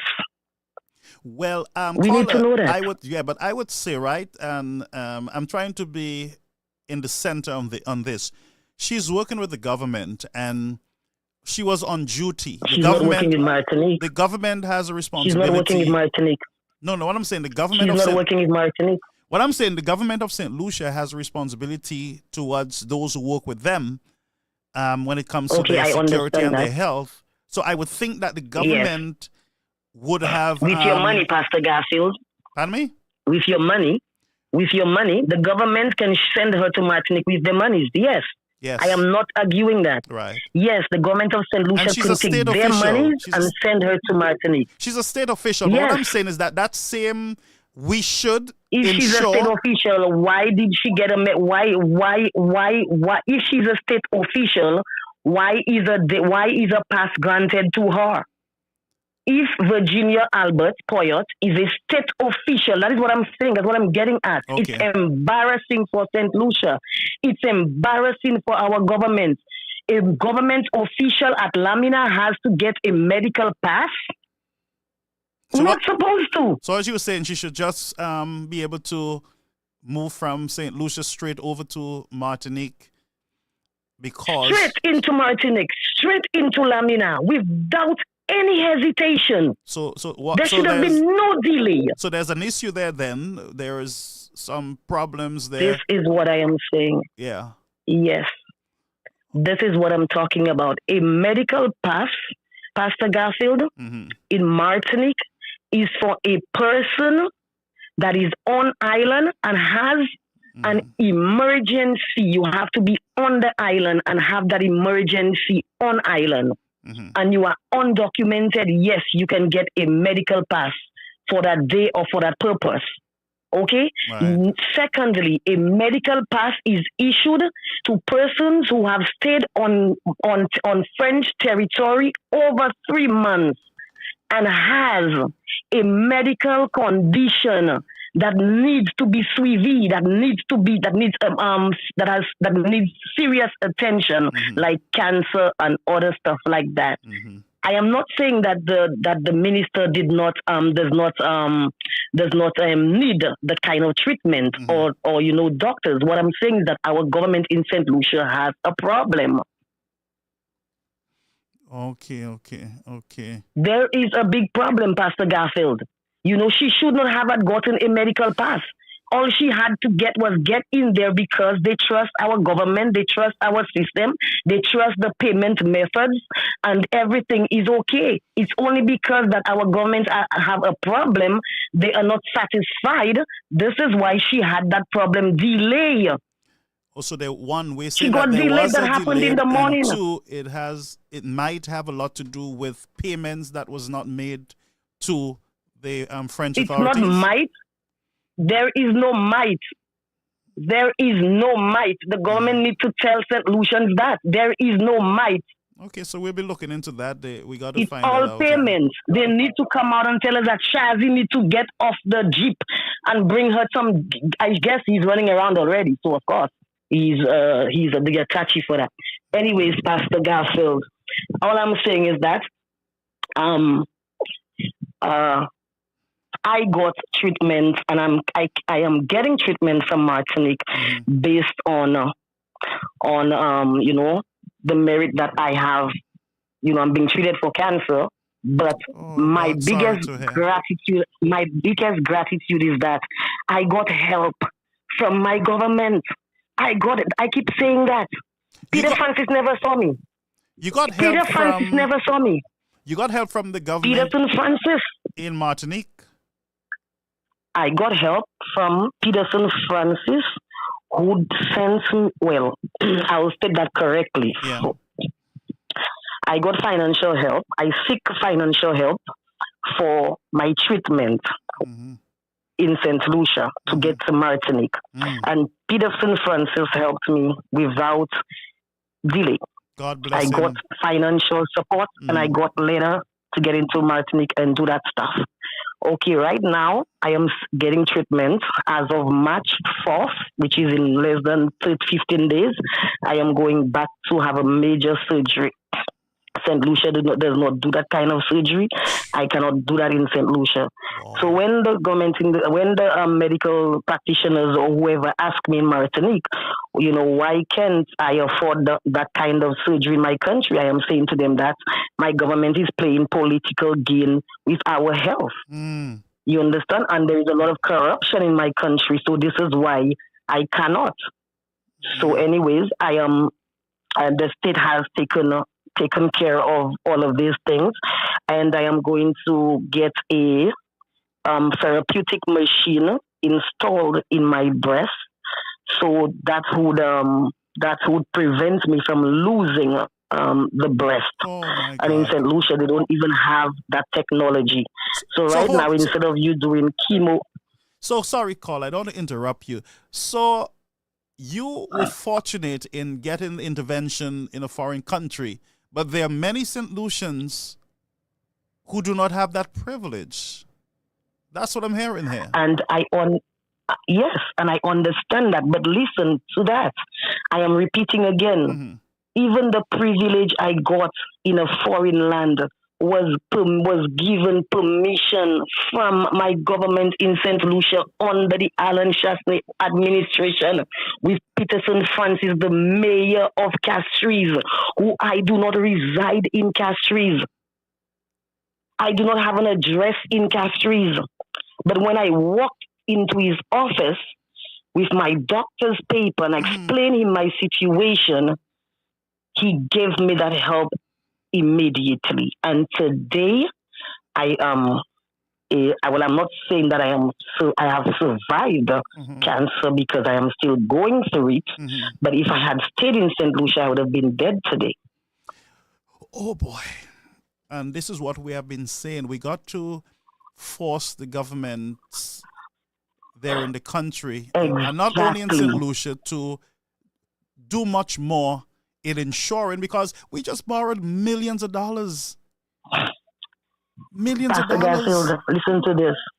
Listen to this. The government is owing, St. Lucia is owing Martinique 700 and something thousand euro. Pastor Garfield, 700 and something thousand euro. You think our government cannot pay that to secure a situation like this again? Whether it's a minister, whether it's a police officer, whether it's a civilian, whether it's a zombie, you telling me you cannot pay that amount of money, but you can give Richard 10 million here, 10 million over there, 10 million over there to build little shacks everywhere. But caller, it is a reflection. Cannot pay the government. But sorry, not to interrupt you again. It's a reflection. Sorry. It's a reflection of our embassies in the diaspora. It means that they're not functioning the way they should, because I'm sure that the French, I'm sure that the French authorities would have been communicating with our local representative there for St. Lucia at the embassy. They would have been sending documents to them, bills to them, making requests. I mean, it's a reflection. Yes. So it means that our embassies might not be working efficiently and effectively on behalf of the country. And it could be life and death for its citizens. depends on who is in the embassy, because when the government came in, SLP came in, they fired everybody at the St. Lucian consulate in Martinique. This is how Shazi got in. Oh. This is how Shazi got in, because they fired everybody. The only person they left was one lady because she has experience, and they left her there only to train the others. And when Flambeau was at that air consulate, you were not paying anything for translation. And now you are paying €20 for one sheet of paper translated in French. Oh. And under the Alan Chasney administration, you were not paying this. Caller, you just... So this is what I am saying. Yeah, you understand? SLP is just bad for the country. Very, very bad. And we are in trouble. We are in trouble in St. Lucia. St. Lucians are in trouble. This is not going to get any better. I believe we need to agitate for better health care on the island. I am saying we have the ability to do it. We have the space in Vieux-Fort. We have the space so that we can have all these state-of-the-art equipment, personnel, and treatment for the citizens of the country. And I would go as far as saying publicly, even as a believer, that I do not believe that our governments care a lot about the health of the people. Because we cannot have a country in existence for so long and people still got to fly all over the place for some basic stuff that we should be able to have in the country. Let us invite the Indians, let us invite the Canadians, let us invite the folks from the United States, from the UK, from France. Let's bring our professionals in. Let's invest. And I said it last week. I don't care if you give them free land, free buildings. Bring them in to take care of our people. And I don't know how I can say this again. Turn down medical insurance. I just have to put my hands on my eye and cover my eye. Imagine St. Lucians refused medical insurance. $75,000. Well, I'm not sure if they medical refused insurance was refused. I am not sure if they voted out the government. Right, I'm not sure. They voted out the government. Well, there was a lot of propaganda and confusion. The majority voted out the government. Mm-hmm. If the majority vote out the government, it's possible that they did not buy into his plan. They did not buy into his plan. They did not buy into his plan. He said that he was going to give us free health care, $75,000 of medical insurance for dental and everything else. So we didn't have to fly to Martinique and owe in Martinique money. And Martinique has to be saying that we owing them money to embarrass us. But yes. Because when you go to Martinique health facilities, they tell you that your government is owing. You know, $75,000. Yes, it can give us some health care. But when you look at especially cancer treatments are very expensive.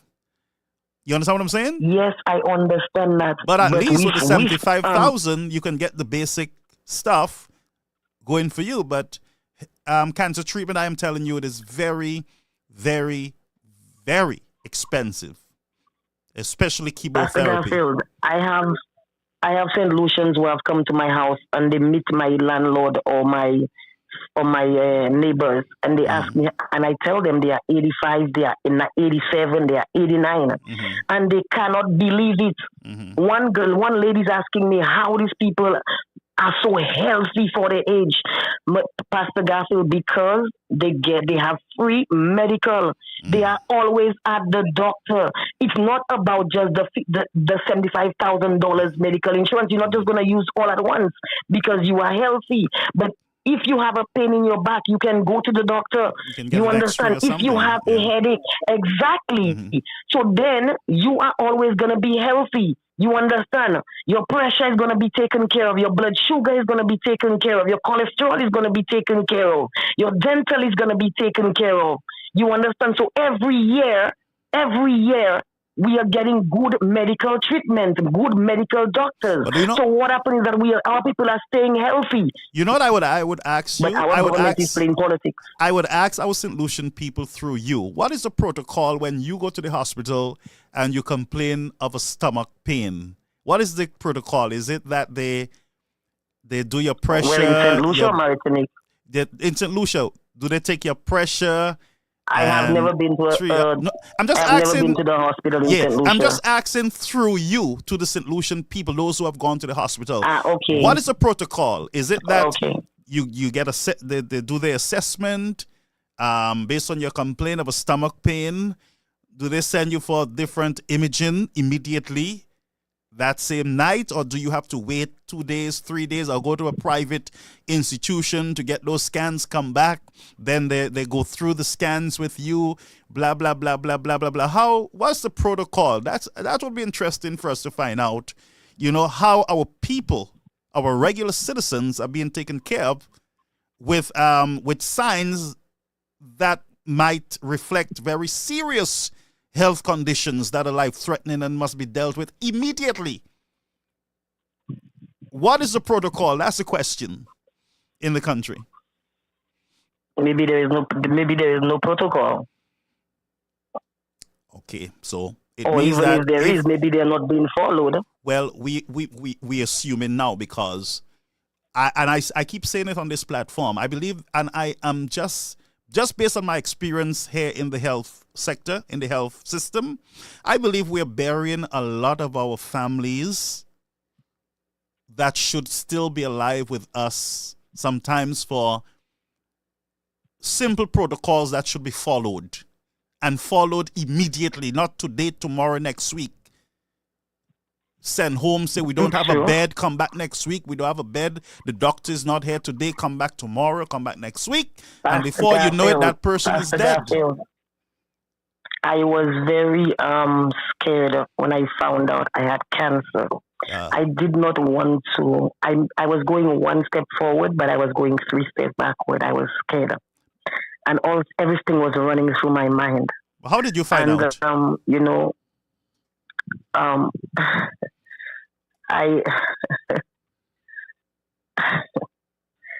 I like to, sorry about that, but I like to play in my nipples.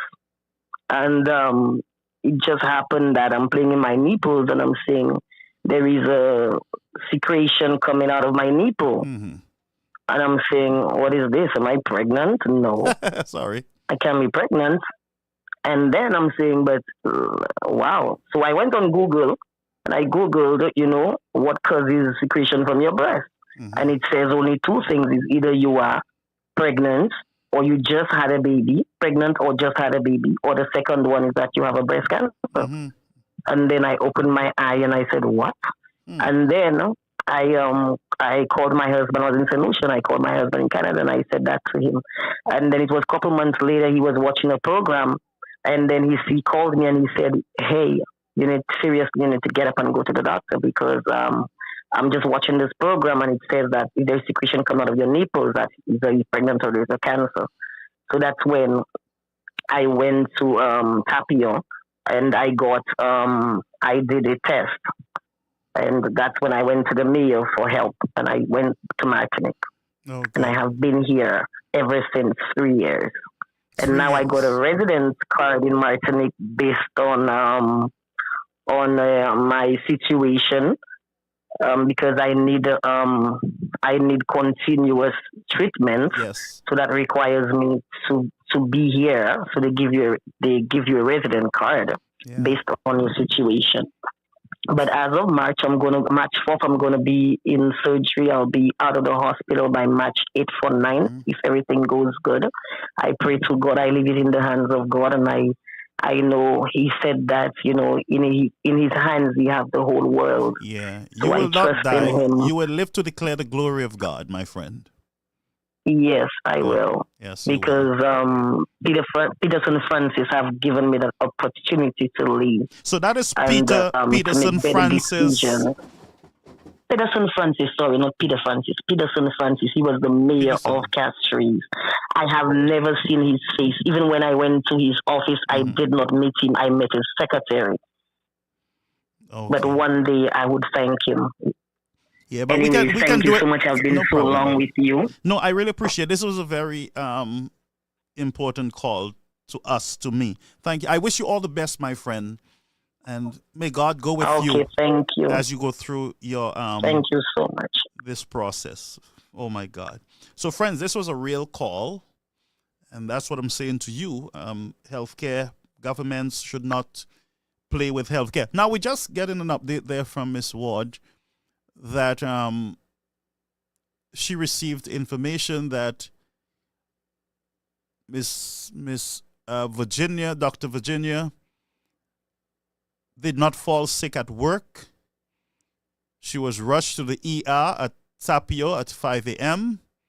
The statement that she fell sick at cabinet is a blatant lie. So there's a correction there that she did not fall sick on the job. She was at home and was rushed to the ER at Tapio Hospital. So the government will have to clarify that if it is the case, if that's not the truth there. All right. So I correct myself that she fell sick not at the cabinet meeting. And I'm sure we can get more information as time goes by, but we wish her all the best. We wish her speedy recovery. I got to look at Miniva, we got to look at the press release, because if that's what it is saying and that's not the case, then they will have to make that correction. And like every other things, every other development in the country, you got to speculate. And then, sometimes you get people coming out and say, well, it's a lie, it's not true, blah, blah, blah, blah. And then you get the right information. It's very sad, very sad indeed, very sad indeed. But wow, this caller kind of, here we have a real situation where, Peterson Francis, the former mayor of the city council in Castries, assisted a St. Lucian, basically saving her life, getting her over to Martinique for medical care. And it's 3 years now. She's still over there, going to have an operation on her breast, suffering from breast cancer. We wish her all the best. There are a lot more St. Lucians. There are many that I know, even from Dennery, who felt ill, found out that they were suffering from breast cancer. Many of them did not make it. Some of them die trying to raise funds through barbecue and different fundraisers in order to get the medical intervention that they need, were not able to because they did not have the finance or the support. And under the sound of my voice, I believe that there are many other St. Lucians who are terminally sick and need constant follow-up and monitoring by the medical professionals. Some need to be on chemotherapy for either life or for a period of 12 treatments or 6 treatment. If not, they will die. They need regular scans. And we know how expensive these scans are. The different type of blood tests, very expensive. I just saw a bill over $7,000 for one, So I can imagine in EC what those special blood tests, whether it's the DEA blood tests or the CEA blood tests, how expensive that is in order to know your cancer marking and to know, where you're at with your cancer. So these are very serious discussions that we must have. And that's why I say to you, we have no time to hate, no time to be fighting individuals like those, some of the hacks who curse and threaten you with death, all because you're speaking on behalf of these same sick people. And might be our family tomorrow that I'm advocating on here. But it is expensive for medical, for cancer intervention in the country. And if we don't open our eyes quickly, we are fighting over calling a building a box, or fighting over old buildings and 12 buildings and blah, blah, blah, blah, blah. But you can have all these 12 buildings and we still cannot get access to those medical interventions. Our people are still dead. You might as well build a bigger morgue, because, these basic, I don't think I should call them basic anymore. These are, these are stuff that we should not be fighting for at this time. We should have already have those things in our country. Sad. Now imagine I'm sitting here speaking as one who have insurance, who can access any medical care in the country. That's me. Right? Can you imagine? Put yourself, when I go sometimes to some of these medical appointments and I sit there and I see all the different stuff that they do. I look at the bills, how they bill the insurance, the co-pays and everything that you do. I'm like, a little $25 co-pay. Some St. Lucians don't have $25 co-pay.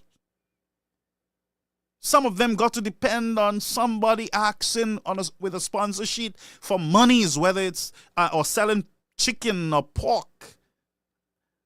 And how many pieces of chicken and pork can you sell for medical intervention that are in the tune of thousands of dollars? And if St. Lucians cannot unite, if St. Lucians cannot unite on health care in the country, then Cropper will smoke our pipes. We will continue to build funeral parlor in the country. We will have to continue doing groundbreaking ceremonies for bigger cemeteries, because we would have been burying citizens that could have still been alive if we had the proper medical system in place. We should not be struggling at this time in St. Lucia's history for better health care on behalf of our citizens. We should be way advanced. And somebody said we have the best doctors, and I agree. We have good doctors, but how good it is for us to have good doctors and the doctors do not have a flashlight. How good it is for us to have good doctors. They do not have the tools, the equipment. They do not have a plaster. They do not have the medication to administer. How good it is that we have good doctors and our patients got to go back home because there is no beds. How good it is with all our good doctors, if the doctors cannot, and these doctors love their country, they love their patients, they want to do what is right. I have no doubt that we have good doctors. But you can have good doctors just sitting there, and all they can do is the regular, triage thing and, assessment, but cannot go further. Those doctors do not have bionic eyes where they can see right through a patient and see there's a cancer, there's diabetes, there's high blood pressure, there's a tumor, there is something. These doctors can't just watch you. And they got to have imaging. And they must have imaging readily available to them. It must be readily available. The equipment, when you have a good doctor, and that doctor have all the tools that are necessary to perform his or her duty, then that is a good thing for the patient. But sadly, our people are dying in the hallways of hospitals, on chairs, on vehicles, either heading to the hospital or from the hospital. Right now, as I speak, there are too many of our patients who are at home who should be at a hospital, but because we need the bed, we send them home. They're critical.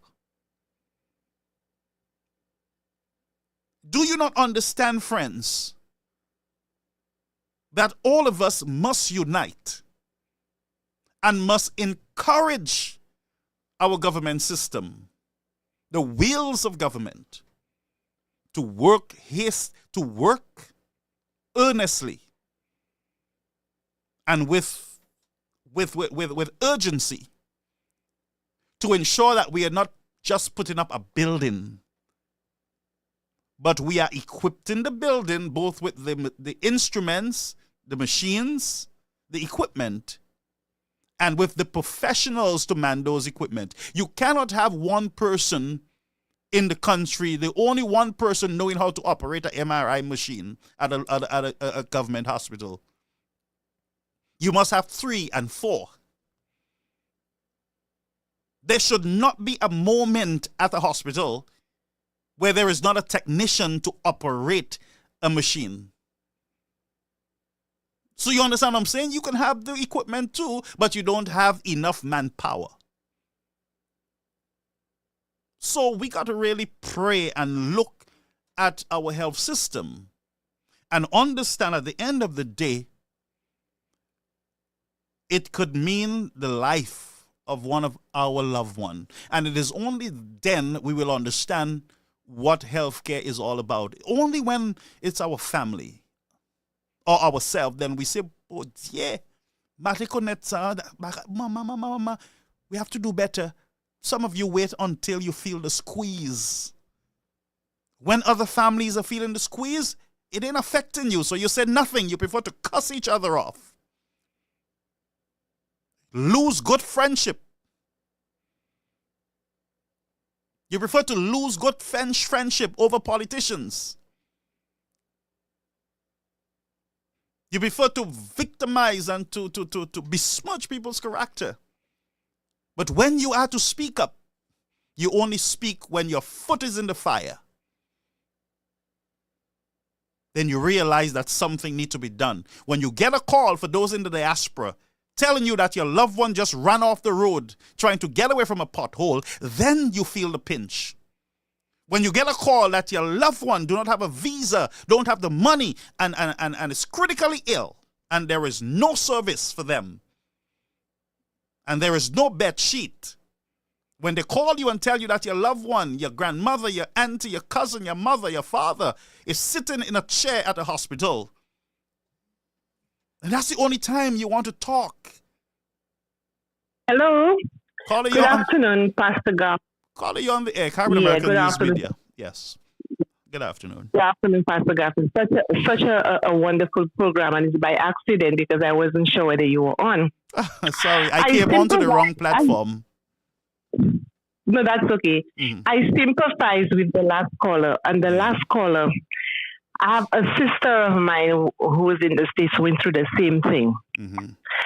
And I've had 3, my mom passed away in New York with breast cancer. Oh no, sorry. I have a brother of mine who passed away in 2019 right here at the hospital. Now, here is the thing.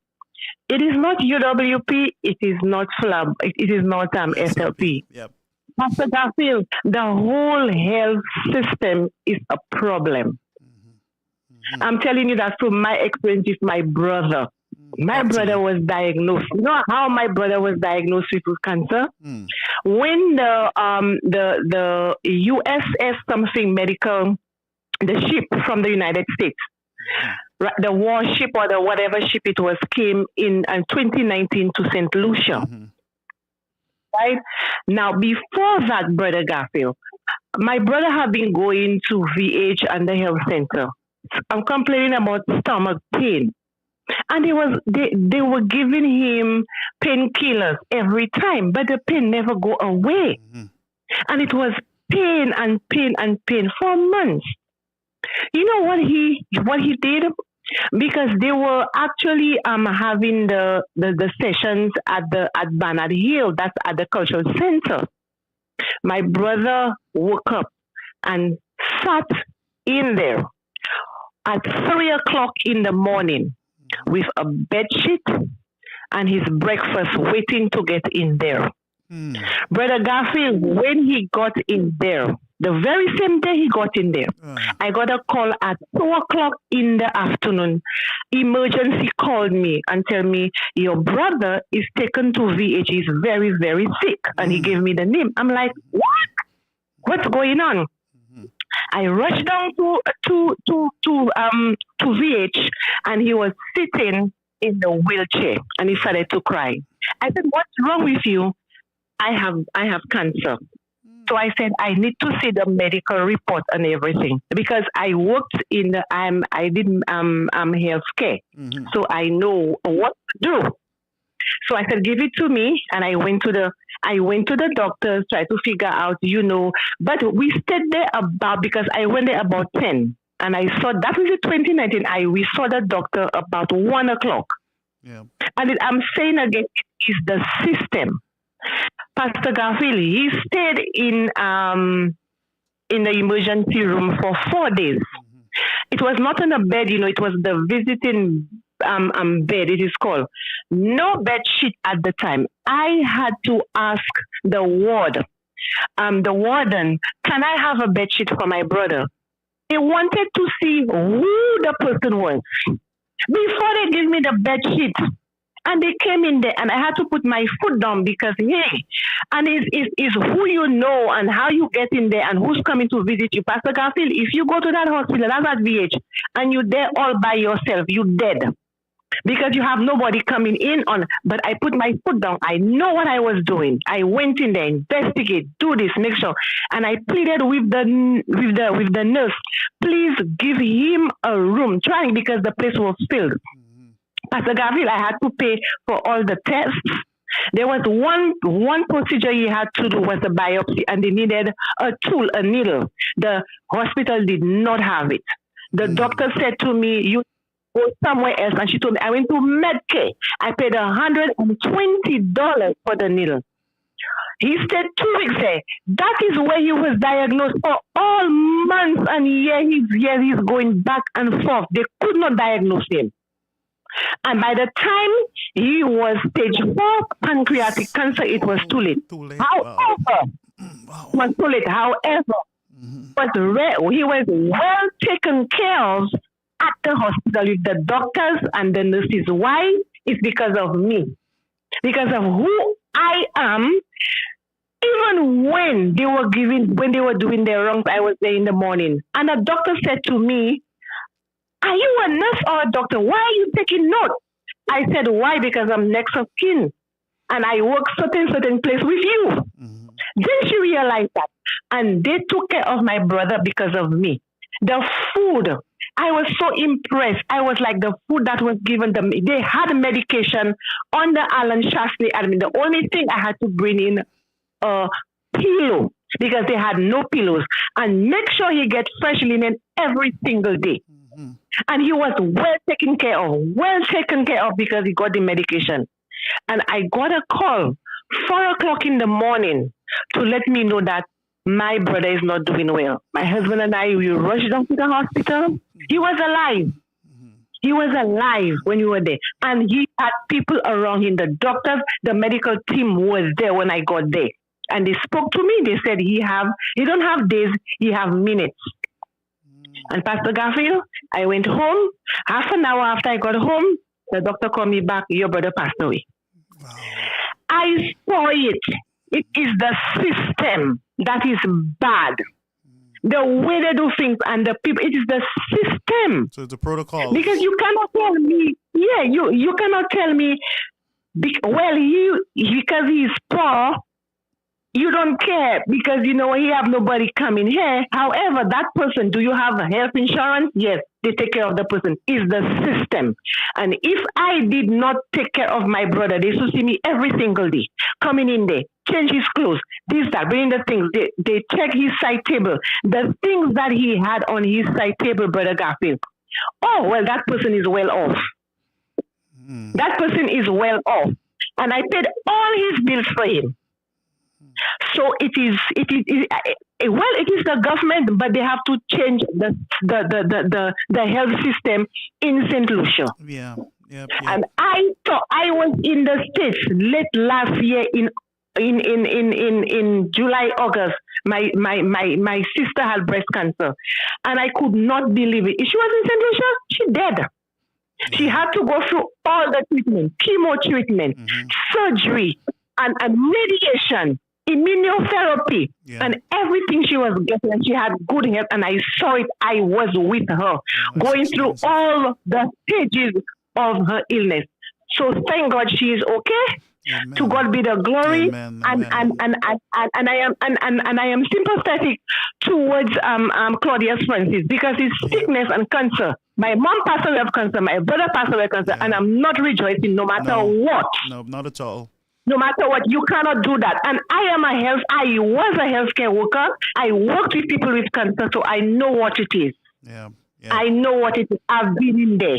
Have a good afternoon, Brother Garfield. Yes. I'll continue to listen. Thank you so much. Take care. Amen. Bye-bye. So that was another good call there. You know, a lot of people with different experience when it comes to the health system. And what we found out is that cancer is on the increase, especially among young people. And what they discover, and I was speaking to a doctor here in New York, what they're finding out is that young people, when they do find the cancer, catch this cancer in them, sometimes it is at a very late stage 4, because you never expect young people to have cancer, especially rectal cancer, at 30 or 40 something years old. You know, they would tell you, well, you got to do your colonoscopy at the age of 50. And young people don't go to do colonoscopy, you know, and so whenever they find those cancers in them, they're very late. So you have a lot of mortality among younger people with cancer now, because they don't go with they get a little belly pain, they think it's gas or whatever it is, upset stomach. And if you're St. Lucian, you call mommy, say, mommy, in my stomach. Mommy will tell you, drink some ginger, drink some hot tea. You're not eating on time, not realizing that there is this demon in them, eating away. I call cancer a demon, eating away at them. And because a lot of our young people don't eat properly, they use a lot of salt, a lot of sugar. And we know with sugar and cancer is not a good mix at all. No matter how you look at it. And all the pork and everything that you eat, it's not a good thing. And so we are losing our young people. Now, in St. Lucia, if we do not have a proper healthcare system, if we do not put the emphasis on healthcare, the emphasis should never be on carnival and jazz, The same energy that the government of St. Lucia is putting on jazz and carnival, if they would only put that energy on healthcare system, we would have a better system in the country. Our priorities, I believe, is just a little upside down, back to front. Any government coming into the country, you guys need to demand, even before you elect any government, you got to demand of them to have healthcare as their number one priority, nothing else. They can do other things, but healthcare should be number one. And I don't care if you invest $2 billion in the healthcare system. Once the citizens of the country can go to a hospital with a belly pain, and that same night they can find out that, look, they have an early stage of cancer, an early stage of this, and they can get that situation fixed within a week, then I would not be happy, and nobody should be happy. What is happening is that there is such a long delay in detecting the sickness that some people even give up. They say, me going back and forth hospital, just sitting down on a chair for hours, in nothing, blah, blah, blah. And some people go back to their homes and they die. They don't trust the health system. Not because we have bad doctors, but it's because the system on a whole, it's outdated, it's old-fashioned, and I'm not even sure if they are following the protocols of international agencies. I'm not even sure what the protocol is, so I'm not going to judge there. But nobody should go home and die when they can be at the hospital, get all the checks, the blood work, the scans, and they can find out that they have this early problem, deal with it within a week, and be on recovery, be on their way to recovering and back to normal again. So all the nastiness that I see people do in the country, going to Obeah man, cussing. Every time you have a belly ache, it's an Obeah man. Somebody neighbor did Obeah, knew, blah, blah, blah, blah, blah. It's not Obeah, it's a cancer. It's a sickness. And because your mind is so blighted with evil, you die. Recovery has a lot to do with a positive mindset. Your recovery, I'm saying many of you who have cancer and major diseases, once your mindset is in the right place, then you will have a fighting chance. Some of you die from the time you hear the diagnosis because you have always been negative. You have always been bitter. You have always been evil. You have always been gossiping. You have always been repeating things that you know nothing about innocent people. So when you are faced now with the sickness, you can't recover because you have trained your mind to be negative. You have trained your mind to be evil. And that's why I'm here on this platform, to help us together. To help us together to change our mindset about life. Negativity is not at all the best. No, it is not. And that's why I would not encourage anyone to celebrate sickness of anyone. I will not. In good conscience, I can't. Because some of us have evil families too, messed up families who deserve cancer, who deserve everything bad. But do we want that for them? No, because they're our families. So we say, no, mem's evil. He said, bobo. Our own families we treat like that. Whether a man is a zombie or he's hooked on some substance, that person deserves a chance at life.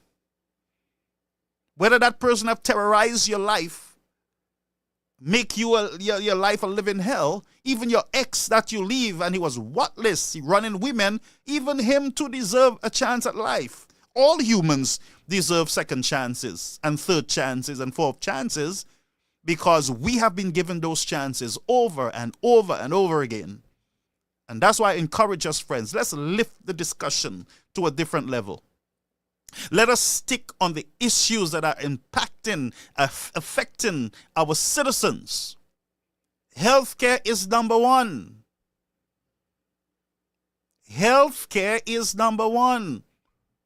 Not talking about people's panty and their bra and who slept with this one and who thief this and who is a pastor, who is not a fake, who is a fake pastor and who that. That's not the discussion.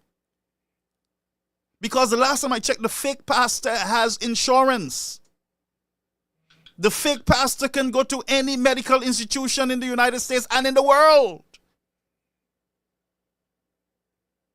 The fake pastor has the protection of the state, of the federal government, of the local governments. The fake pastor have those protections.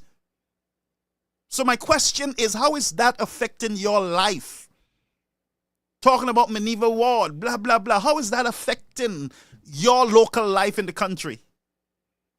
Talking about Charles, talking about all these people up here who have access. How is that affecting you? So what I'm saying again, let's bring back the discussion to the real issues. The real issues that can cost you, St. Lucians, your life. My fake pastoral degree that you guys say, guess what? It ain't going to do nothing for you. It's not going to do nothing for you. Hayton Chastney ain't doing nothing for you. He can travel anywhere in the world for medical care. Hayton Philip Japere ain't going to help you. The first thing will happen to him, he's on a plane to Martinique or Barbados. Ain't doing nothing. The Speaker of the House, he can fly out anytime. Virginia, Dr. Virginia, fly out anytime. So let's look at our priorities and change the discussion to a more substantial position. And let's stop with the petty nastiness. So on this, I say goodbye. I have another appointment. I got to prepare for it. But I appreciate being here, and I really appreciate it. And I encourage you again, let's be positive. And let's respect the sons and the daughters of St. Lucia. St. Lucia is a special, a unique country. I was born in St. Vincent. Let me just say this quickly. I was born in Kingstown, the capital of St. Vincent. It's very hilly. There's a lot of hills. We lived on the hill. You know, you have Bernard Hill in St. Lucia, blah, blah, blah. We lived over the town. We could have seen everything that goes on in the Kingstown port. When a plane comes, when a ship comes, funeral service, carnival, we just have to go up. We had a big stone where all the wind blow. We used to go as a little boy, sit on that big stone and just watch everything that is happening around Kingstown. We lived on a very high place. And I love St. Lucia because of the design, the way the land is stretched. You have a beautiful country. You also have beautiful people. At the same time, you have some messed up ones. Yes, you have those who think they know it all. Yes, you have those who believe that they alone should exist in the country. But you have a good thing going. And that is the Helen of the West. Forget about the Piton. Look at the people. You have achievers in your country. You have great men and women. You have had great leaders like John Compton and all those others. You have it. You have a landscape that a lot of other countries are jealous of. Your Port Castries is one of the best. The way it's situated. There's a lot of bright things and good things happening for your country.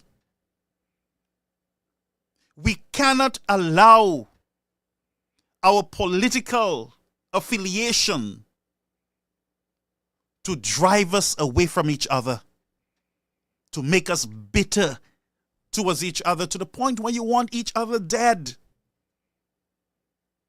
to the point where you want each other to look so bad, so nasty. And I've always speak about those in the diaspora. You make your very own people look bad. On the jobs. At the church. You're not nice to yourself. But we can be better by the grace of God.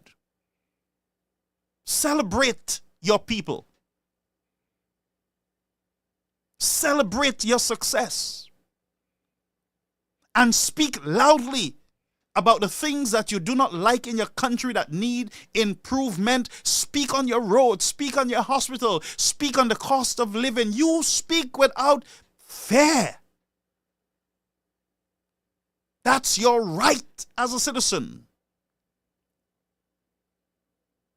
And for those who are walking around with hatred and bitterness, maybe it's time for you to drop it. You are destroying your health. You are destroying yourself.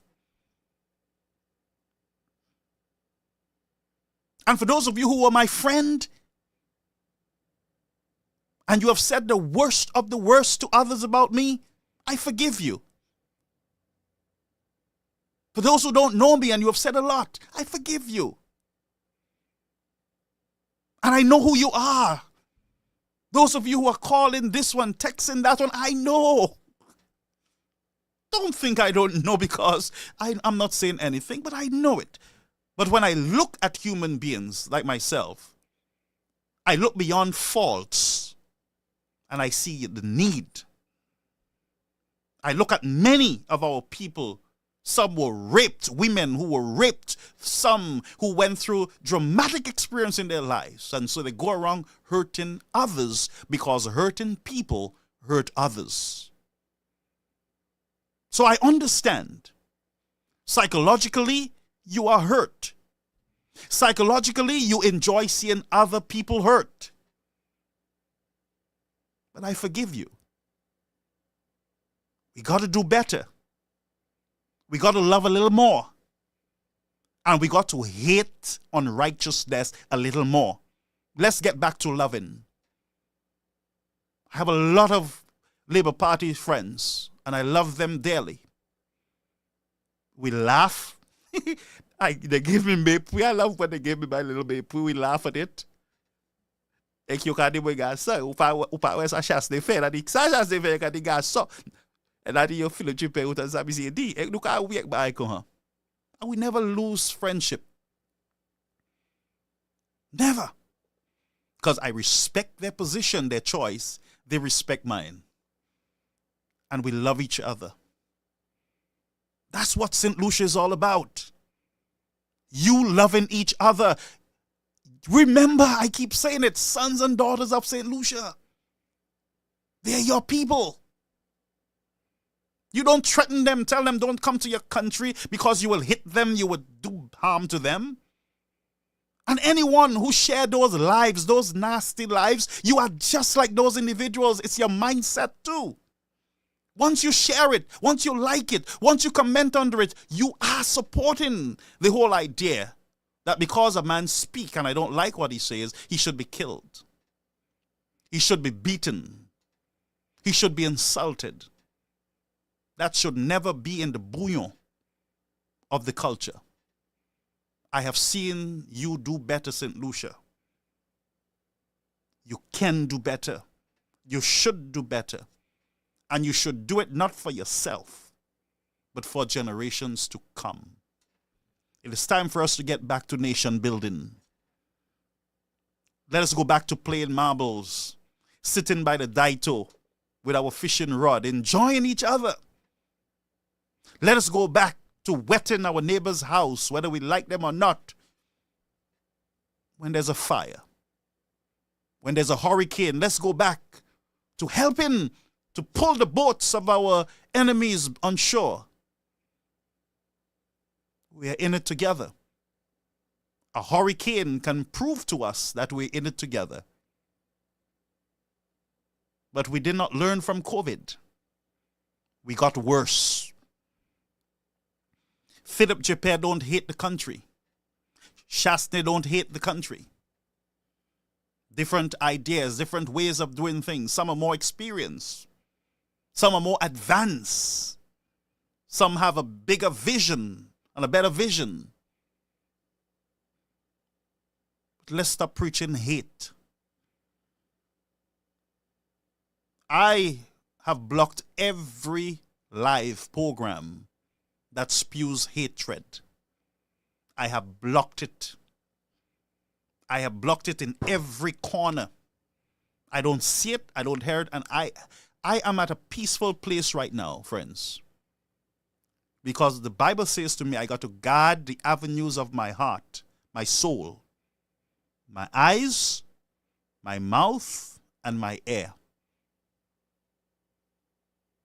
So let's get back to being good citizens. Let us get back to loving.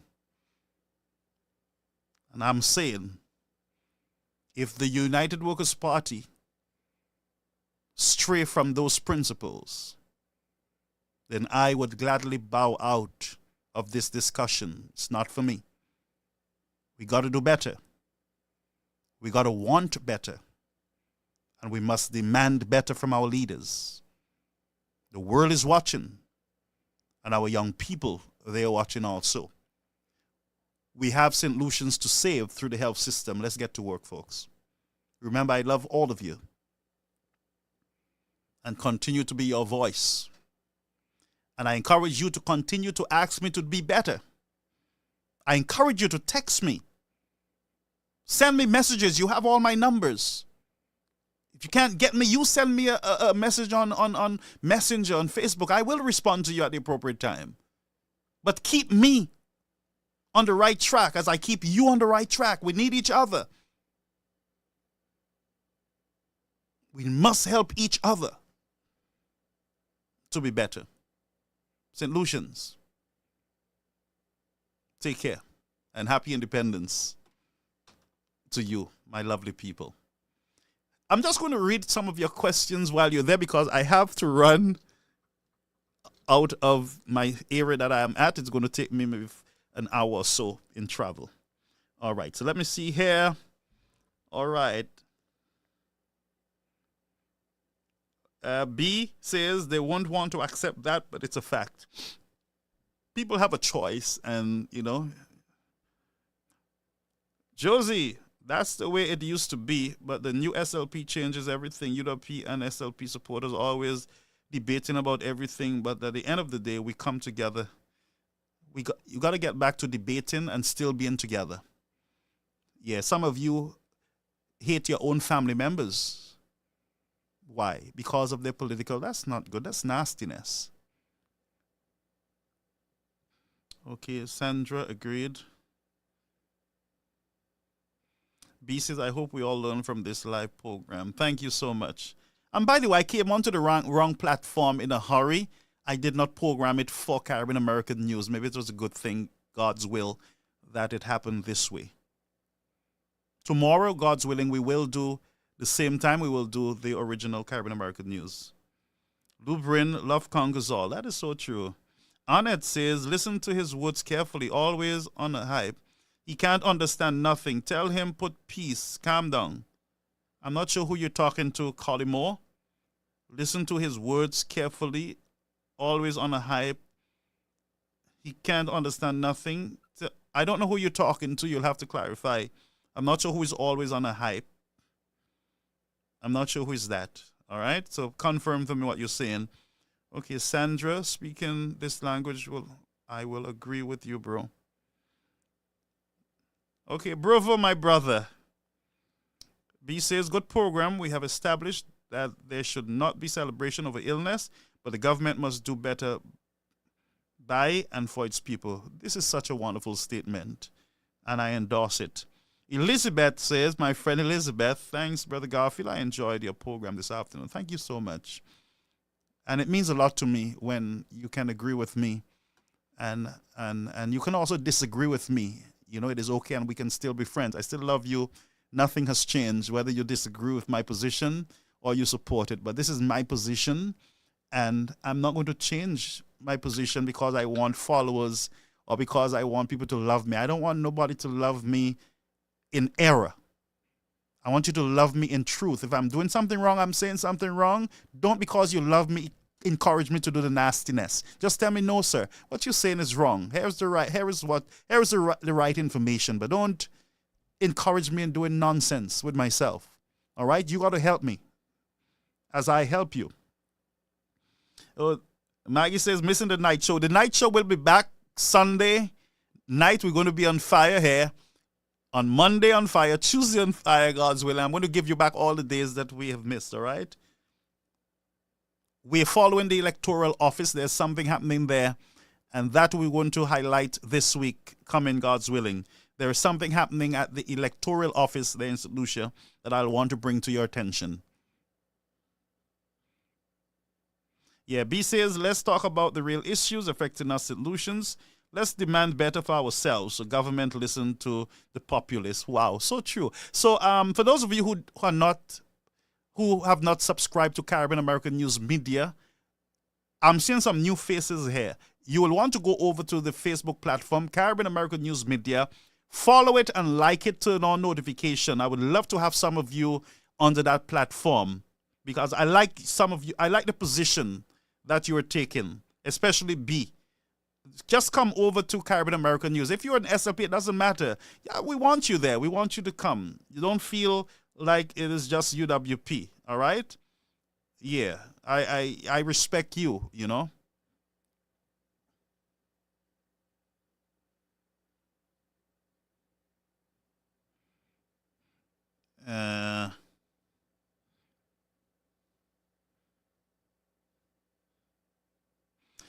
Jules said a wake-up call for emergency health care for the people of St. Lucia should be in the meeting as of now. Yes, and that's true. Is that true? Sharon says, I'm not celebrating. Why you all keep saying people celebrating? Because people don't want... What? Sharon, I'm not sure. Some people are celebrating. Yes. Some people are celebrating, and that's what we're trying to discourage. If you are not celebrating, then we're not really referring to you. Yes. Mary says, okay, so Mary was commenting on somebody else's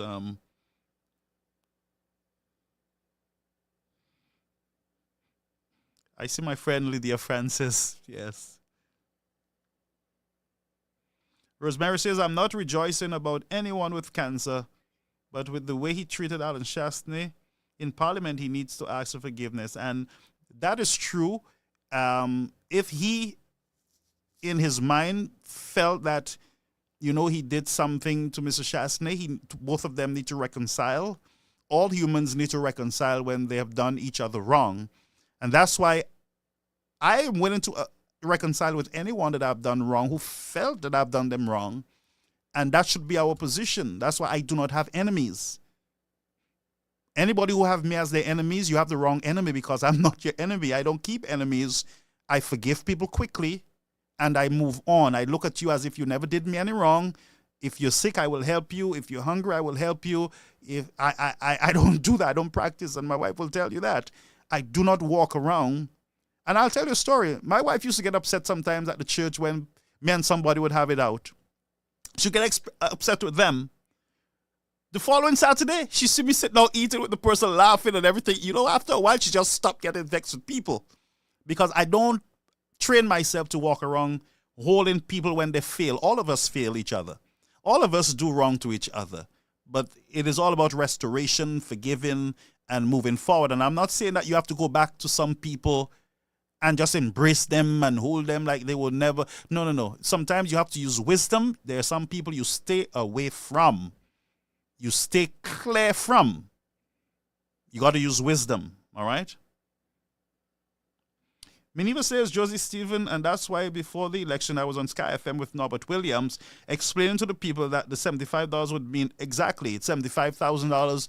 It would be a lot, from $0 to $7,500 in medical advantage. That's good. That's a lot. That's good still. But what I'm saying is that, yes, that would have been a start. But then when it comes to cancer treatments, then you would need more. But that is a good start. $75,000 in healthcare. It's a very good start. And I've not heard that from any other government as yet, that they're going to implement this $75,000 or $80,000 medical care to all solutions. But there must be, they got to find ways to raise the revenue to take care of that program. But it's a good program, and I'm sure St. Lucians would be willing to sacrifice $5, $10. You understand? In order to accommodate this $75,000 to all St. Lucians.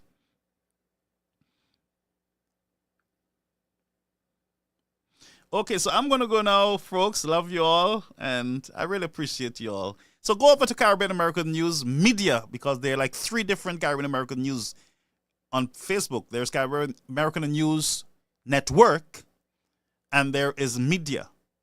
All right, so you go over there, look for latest developments there, and you will see which one you should follow, which one you should like, and therefore you can engage me over there. You can engage me over there at any of our sessions. All right, God bless you, love you all, folks, and let's stay together as one people. Both SLP and UWP, I love you guys, and let's get to work on behalf of the nation. All right, so let me go now. I'm going to be very much late. All right, blessings, folks.